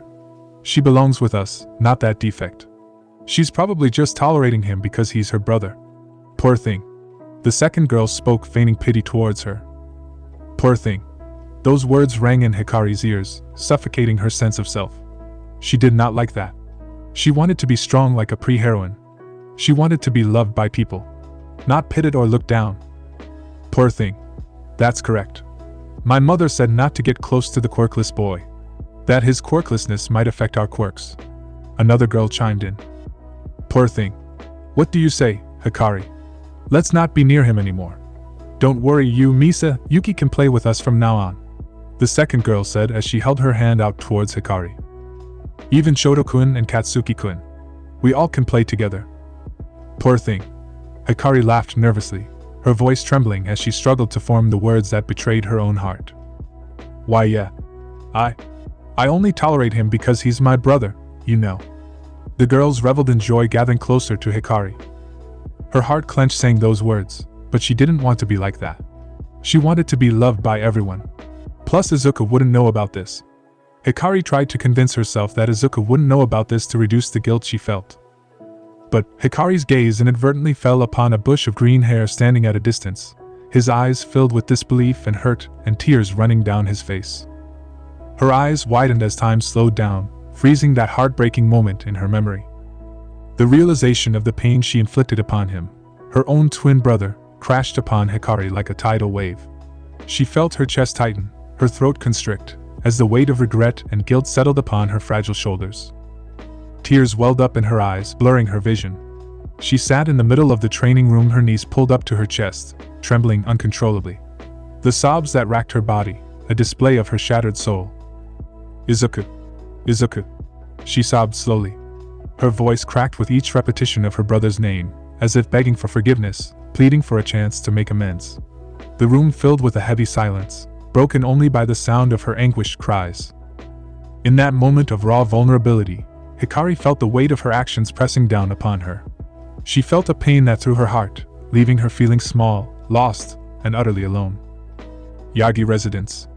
Inko entered her home, exhaustion etched on her face as she closed the door behind her. She glanced at the empty space where Hikari's shoes should be, a pang of worry flickering in her eyes. Slowly, she trudged towards her room, her steps heavy with fatigue, yearning for a moment of rest. However, a distant sound catches her attention, the muffled thuds of intense training coming from the nearby room. Inko's tired sigh turns into a concerned frown as she realizes Hikari is once again throwing herself into relentless training. This marks the 5th time this week, and Inko understood that it was her daughter's way of coping with the loss they've suffered. They all cope some way or other after all. She threw herself in work to distract herself, and her husband surprisingly stopped himself from fully committing himself to work and spent time with her and Hikari in their home. All of these things were still new to all the three of them. Inko knows she should intervene, guide Hikari toward healthier ways of processing her grief. As a mother, she longed to protect her child from self-destruction, but in this moment, she finds herself burdened by her own weariness. The weight of her responsibilities as a hero, her constant battles, dealing with endless photos and fans have drained her reserves. So she leaves with heavy footsteps and enters her room. She immediately found herself glancing the mirror. Sweat glistened on her tired face, dark circles haunting her sleep-deprived eyes. She entered the bathroom to refresh as her mind went through today's memories. Today, she saved a child from the committing suicide, which earned her applause for her heroism. But deep within, she felt undeserving of that praise. How can she accept praises for saving others when she couldn't protect her own precious Izuku? Inko's eyes fill with tears as she imagines her son's face, his warmth, and the safety she failed to provide. She yearned for the opportunity to hold him tightly, to reassure him that he was safe and she would not allow anything to harm him. Her heart ached with the weight of her worry for him, knowing he possessed a natural inclination for trouble, often returning home with scrapes and bruises from fights. During those moments of tending to his injuries, Inko would take the chance to speak to him, imploring him to avoid confrontation, to stay safe.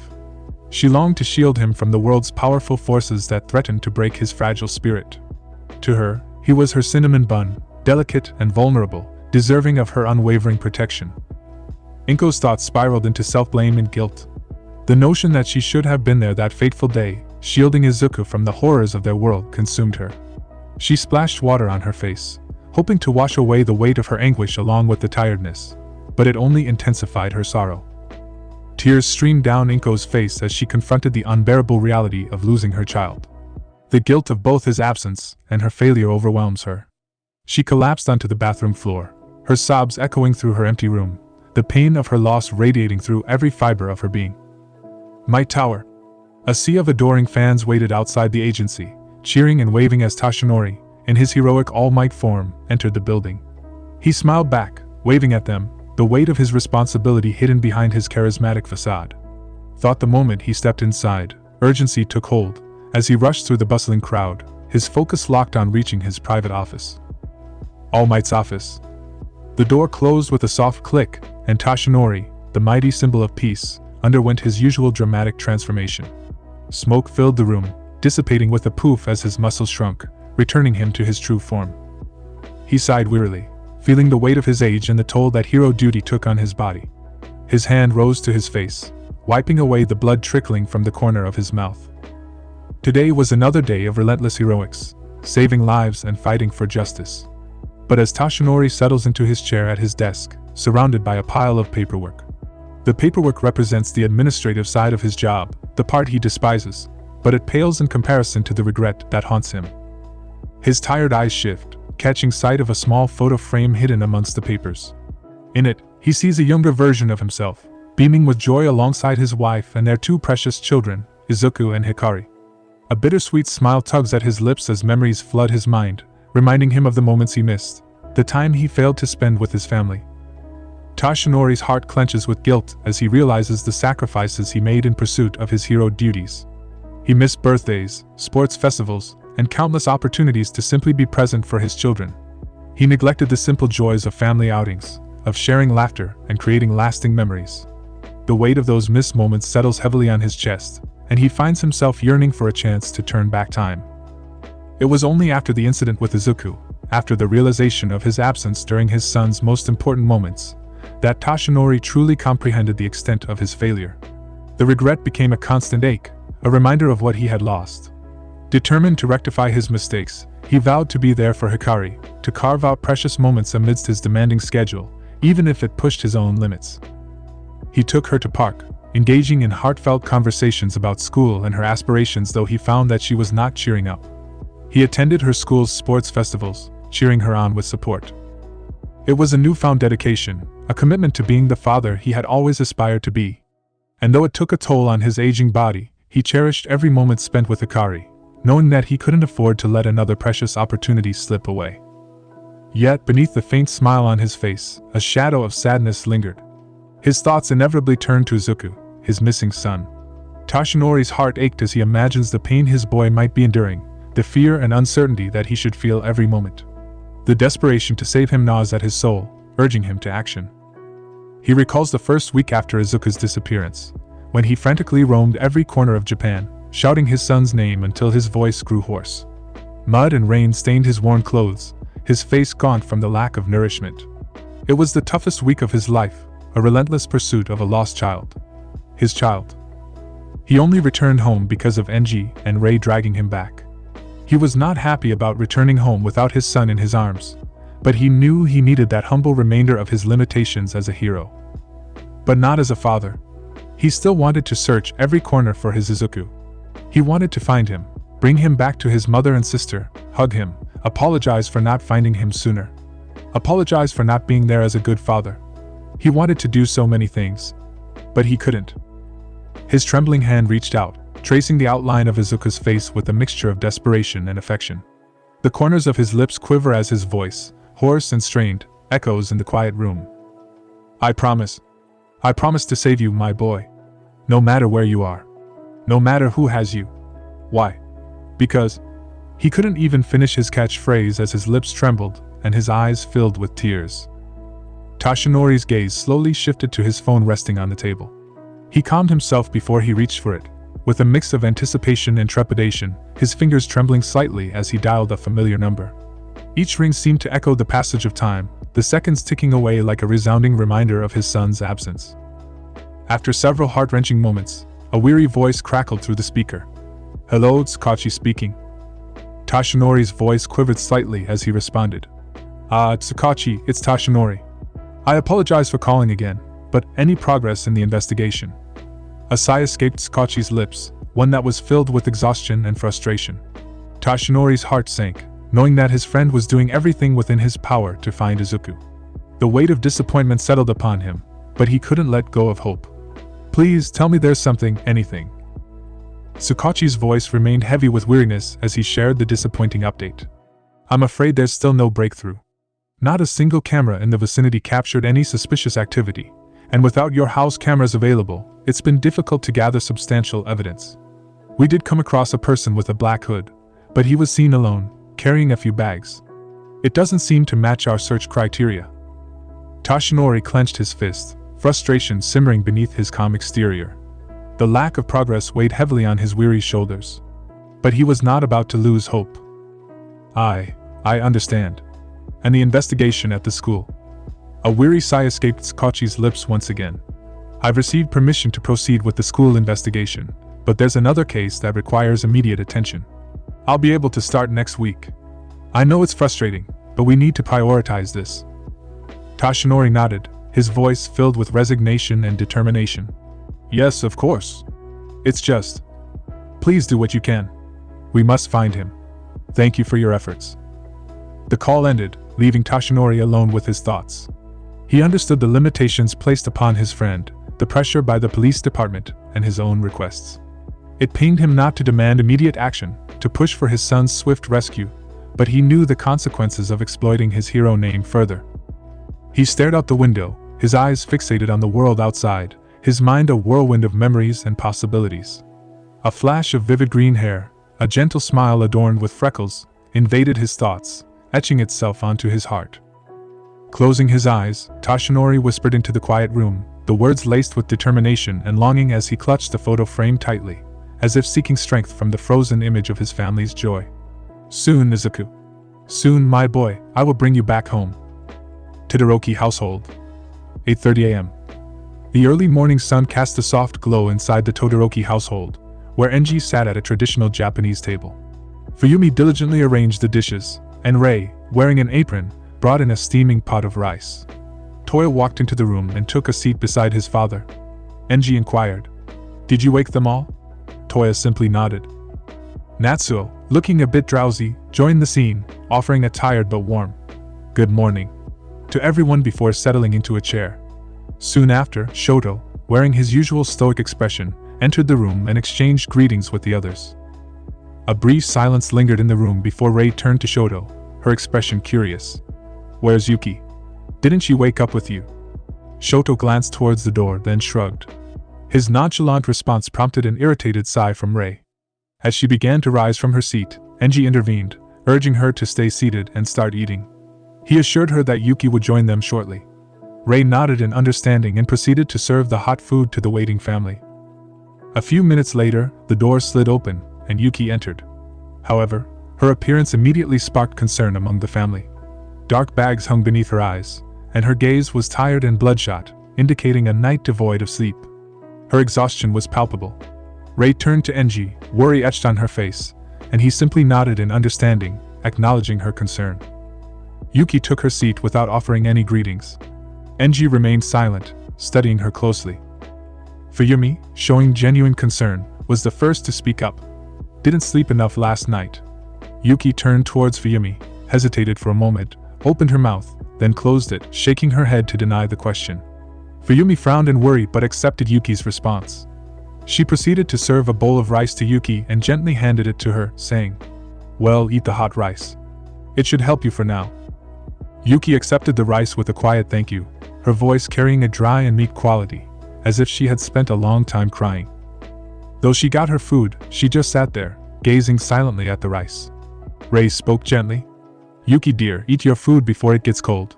Yuki nodded and said her prayers quickly and quietly before lifting the chopsticks and bowl, beginning to eat the rice slowly. The atmosphere in the room remained subdued, each member of the family quietly attending to their concerns for Yuki. After a few minutes, Toya took the initiative to start a conversation, attempting to disperse the tense atmosphere.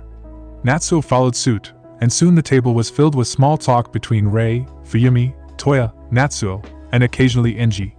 Shoto silently observed the conversation, focusing on his food, while Yuki remained distracted, eating the rice with a blank stare fixed on the table. Shoto spoke for the first time, breaking his silence. "Father, what about our training? You said we can start soon after our summer holidays begin." Yuki paused for a second upon hearing this but continued eating her food. Enji grunted in acknowledgement of Shoto's question while passing his empty bowl to Rei for a refill. "We will start it soon, Shoto. I've been busy with a case for some time. I should have some free time probably around next week. So we shall start at that time. Is that okay with you and Yuki?" Enji inquired, collecting his filled bowl of rice. The mention of training brought a momentary shift in the conversation, and the attention turned to the plans for the upcoming sessions. Shoto nodded, accepting the answer, but Yuki remained silent, offering no response. Enji looked at her for a few seconds, waiting for her answer before sighing. "Yuki, what happened? Are you having those nightmares again?" He asked her in a gentle tone, the concern in his voice was evident. Yuki tensed upon hearing her father's question. She wanted to say something, but as she contemplated a response, a vivid image of a familiar green-haired face, lifeless and bloodied, flashed in her mind, sending a shiver down her spine. The chopstick slipped from her hand onto the table with a sound of wood, and she shakily placed the rice bowl onto the table. As she looked down, she noticed everyone staring at her with concern. Her father's hands moved slowly towards her, attempting to offer comfort by holding her trembling hands. However, in her distressed state, his face overlapped with the haunting image of the green hair and bloody hands. The voice echoed in her mind, accusing her. "This is all because of you, Yuki." Yuki closed her eyes in fear, the room around her feeling constricted, and each breath becoming more challenging. As the anxiety threatened to overwhelm her, a warm hand tightly grasped hers, providing a sudden sense of comfort. The warmth spread through her, and she felt another hand gently caressing her back. A soft whisper reached her ears. "It's okay, dear. You are safe, we all are safe. Nothing happened. You are safe, Yuki. It's gonna be okay." The soothing words felt like her. After a few seconds, Yuki opened her eyes to find that her father was holding her hands, gently rubbing his thumb on her fingers to provide comfort. Her mother stood beside her, offering solace. Yuki wondered when her mother had come behind her, and why everyone was looking at her with concern. Realization dawned on her. "Oh, I panicked seeing Izuku. I messed up. Now, everyone's going to find out that I have problems," she thought, a sense of vulnerability washing over her. Yuki took a deep breath, gently withdrawing her hand from her father's and moving away from her mother. She shakily expressed, "TT, thank you for the meal. I don't feel so good right now, so I am going back to my room." As she started to move away from the dining table, Rei seemed like she wanted to follow her, but Enji shook his head, signaling for her to be left alone for some time. Just as Yuki moved, she felt her hand being held back suddenly. She looked back and noticed Shoto holding her hand, his expression carrying a frown. Are you still thinking about Hai? He couldn't finish the sentence as Yuki forcefully took her hand away, shooting him a heated glare. Don't touch me again, she declared, her demeanor shifting instantly as she walked away, leaving a tense atmosphere in her wake. Shoto, Toya called out to his brother sternly. Can't you see she is not feeling well? Do you need to be like that now? He reprimanded Shoto, who looked guilty, receiving a gentle pat on the head from Rei. He is also worried for her like all of us, Toya. Don't be too hard on him. He is also the same age as Yuki, Rei explained before turning towards Shoto. It's okay, Sho. She must have been troubled. Don't take her words too seriously. You don't have to worry, she will be back to her usual self within no time. Your father and I will look after her. Shoto nodded his head, but his thoughts seemed occupied elsewhere. The relationship between him and his sister had been particularly rocky, especially after that specific fallout. He understood what she was thinking because he, too, grappled with similar thoughts. However, unlike her, he couldn't fully accept those sentiments. Yuki entered her room and immediately flopped down onto her bed. Her cries were muffled by the sheets as her mind drifted back to the same haunting scene, the weight of its memory bearing down on her once again. Yuki's middle school days had once been filled with laughter, fun, and shared secrets among friends. However, as time passed, she found the vibrant connections that meant the world to her slowly drifting apart, unraveling before her own eyes. Bakugo, once known for his spirited conversations, seemed to undergo a noticeable change. His interactions became terse, devoid of the warmth. The shift was most evident in his interactions with Izuku, who was once one of Bakugo's closest friends. One day, Yuki witnessed a concerning incident between Bakugo and Izuku. Bakugo, who used to talk to Izuku with a playful banter, was now caught using his quirk on him. The once friendly exchanges had turned into something darker, leaving Yuki uneasy and worried. Approaching Izuku later, she questioned him about the incident, concern etched on her face. Izuku, what happened back there with Bakugo? He used his quirk on you. Are you okay? Izuku, trying to downplay the situation, brushed it off with a forced smile. Oh, it's nothing, Yuki. Just Bakugo being Bakugo. Don't worry about it. Despite Izuku's attempt to reassure her, Yuki couldn't shake off the feeling that something was amiss. As Yuki observed the changes in Misa, Hikari, and even Shoto, she couldn't ignore the stark reality that these alterations were directed solely at Izuku. It wasn't a generalized shift in dynamics. It was a deliberate and targeted change aimed at one person. Yuki, though not as academically inclined as Izuku, wasn't oblivious to the situation. She couldn't help but connect the dots and understand the root cause of this sudden transformation in their friendships. It all began when Izuku openly admitted that he wouldn't develop a quirk like others. Yuki vividly remembered the somber dinner table conversation between her father and mother about Izuku. She knew, like everyone else, that being quirkless was a rarity, and Izuku was the only one she knew who fell under that category. Yet the reason behind the sudden shift in her friends' attitudes toward him seemed irrational and unfair. Why would they change their friendship just because Izuku doesn't have a quirk? It's stupid, Yuki thought to herself. Determined not to succumb to the same prejudice, Yuki decided that she wouldn't treat Izuku any differently.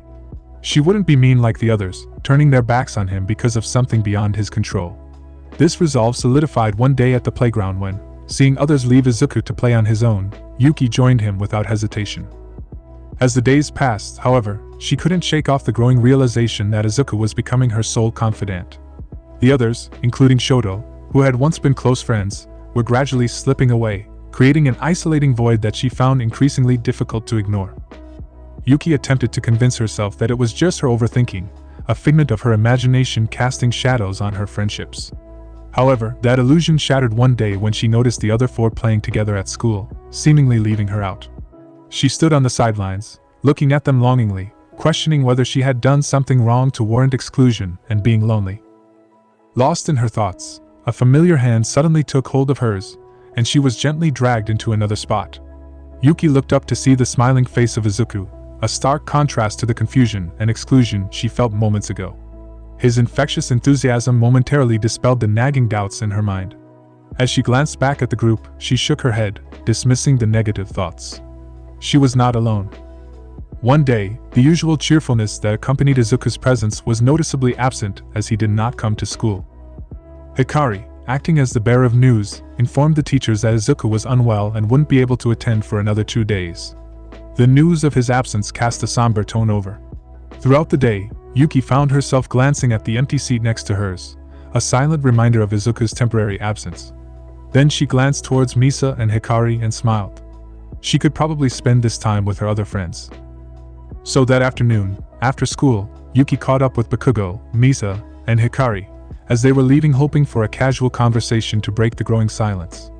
"Hey guys. How was your day?" she greeted them with a smile. Bakugo, with a dismissive grunt, muttered, "Fine," and continued walking. Misa exchanged a brief glance with Hikari before offering a polite but distant response. "It was okay, I guess." Hikari, once known for her cheerful demeanor, seemed preoccupied as she nodded and walked away without saying a word. Yuki felt a pang of unease but shook it off, hoping for a different outcome with her brother Shoto. Later that evening, Yuki found Shoto in their shared living room, both engrossed in their own worlds. "Hey, Sho, mind if we chat for a bit?" she asked tentatively. Shoto looked up from his homework, nodding without much expression. "Sure, what's up?" Yuki hesitated before opening up. "You are not talking to me nowadays, Sho.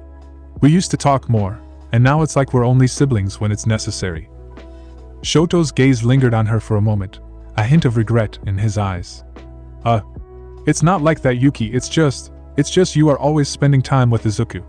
So I thought you don't need me to play with you." Yuki looked like she wanted to cry. "Why would you think that? You are my brother. I won't stop playing with you ever, Sho." Shoto looked at her and smiled, nodding his head. "We can play from now on then." The next day at school, Yuki approached Bakugo, Misa, and Hikari again, hoping for a reconnection. "Hey guys. Wanna grab lunch together?" Bakugo rolled his eyes, a clear sign of annoyance. "Not interested," he snapped before walking away. Misa offered a forced smile. "Sorry, Yuki. We have plans." Hikari, avoiding eye contact, muttered an excuse about homework and hurried off. As Yuki stood there, feeling the weight of her friend's dismissals, a welcome surprise unfolded. Shoto, her brother, approached the group and engaged in conversation with the others. He declared that Yuki would now be joining their conversations and would be playing with them. Then for the next 2 days, it felt like everything had returned to old days, as she was talking with everyone and having fun playing. It continued until the day Izuku came back again. Yuki was happy to see Izuku again. She asked about his well-being before turned to others and noticed that no one was beside her. She noticed them, gathered around Shoto's desk. She noticed that she was left alone again. Her heart broke in that thought. She concluded that she had a lot to think about. The next morning, she approached Izuku, amidst the bustling school courtyard. The whispers of other students faded into the background as she took a deep breath and mustered the courage to confront the inevitable. "Izuku, can we talk?" she asked, her voice barely above a whisper, a tremor betraying the emotional turmoil within her. Izuku, his expression reflecting genuine concern, nodded. "Of course, Yuki. Something's on your mind."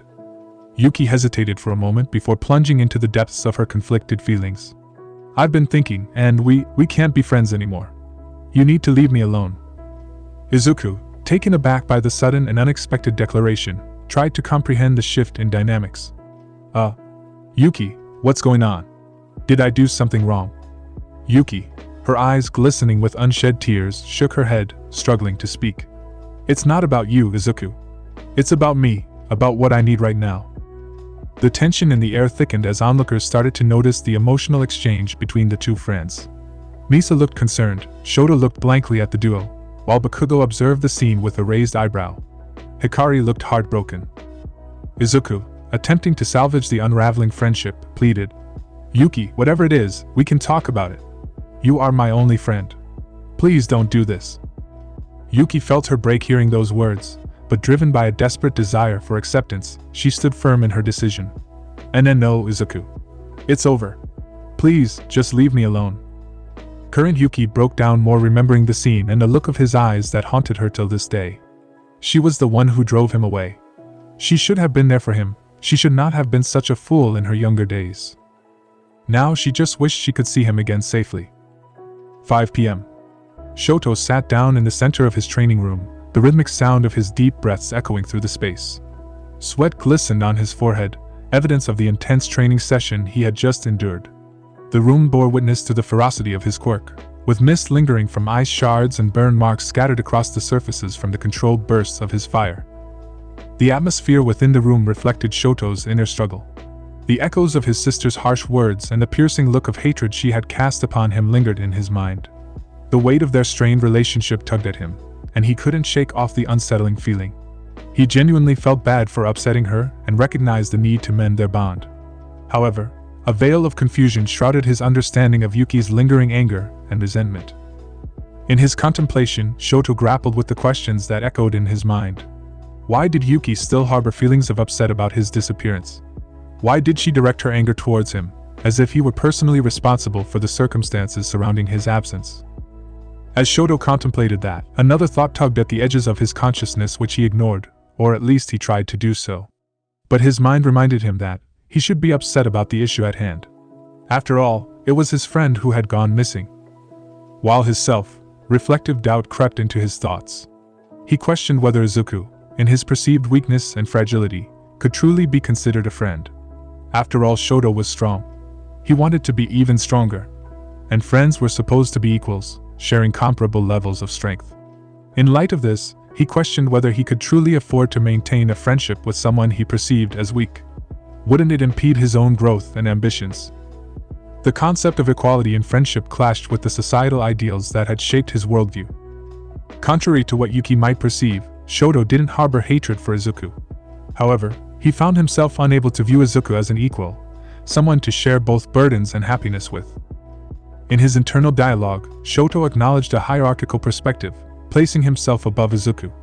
It wasn't rooted in animosity but rather in a perception of strength and capability. He struggled to see Izuku as a partner in the journey, someone who could stand shoulder to shoulder with him. Shoto's perspective on strength and relationships echoed the words of his father, who had ingrained the belief that the duty of the stronger individuals was to protect the weak. This ideology, passed down from his father Enji Todoroki, played a significant role in shaping Shoto's worldview. In contemplating his connections with Izuku, Shoto found himself aligning with this philosophy. He saw strength as a responsibility, and considered it his duty to protect those he deemed weaker. While this perspective resonated with his upbringing, it also created a hierarchical lens through which he viewed his relationships. Shoto, feeling the weight of his internal conflicts, decided to halt his contemplation and redirected his focus back to training. The resolve to become stronger and fulfill his perceived duty to protect the weak took precedence over the lingering thoughts about his past failures, particularly concerning Izuku. Enji was sitting on the bed, when his attention was drawn to the entrance as Rei entered their bedroom. Observing her weariness, he inquired, "Did the kids go to bed?" Rei responded with a tired hum, settling beside him. Seizing the opportunity to discuss the matter at hand, she asked, "So, what did Yuki say?" Enji sighed, a heavy exhale before responding, his tone carrying a mix of concern and assurance. "She seems to be having those nightmares again, it seems. She said she has been taking her pills regularly, and nothing bad has happened recently. So, it must have been the nightmares. It's been quite a while after her last session, so it might be good for her if she goes to the therapist for another session again. I will see through that, don't worry." Enji reassured her, and Rei nodded in acknowledgement. Enji inquired about Shoto, wanting to know if his son had shared anything. Rei shook her head, responding with a weariness in her voice. "He says it's nothing and that he will take care of his problem with Yuki. He thinks that he should solve everything by himself if he needs to be strong. Honestly, that is a bad thing. He seems to have learned from you." Rei's tone carried a hint of annoyance at her son's attitude. Enji flinched at the truth in her words, realizing that Shoto had indeed internalized the emphasis on strength that he, himself, had instilled. Despite his attempts to correct this mindset, Shoto seemed adamant about interpreting it in a way that revolved solely around strength. Enji pondered the potential consequences of Shoto's current attitude, concerned that it might lead to regrettable outcomes in the future.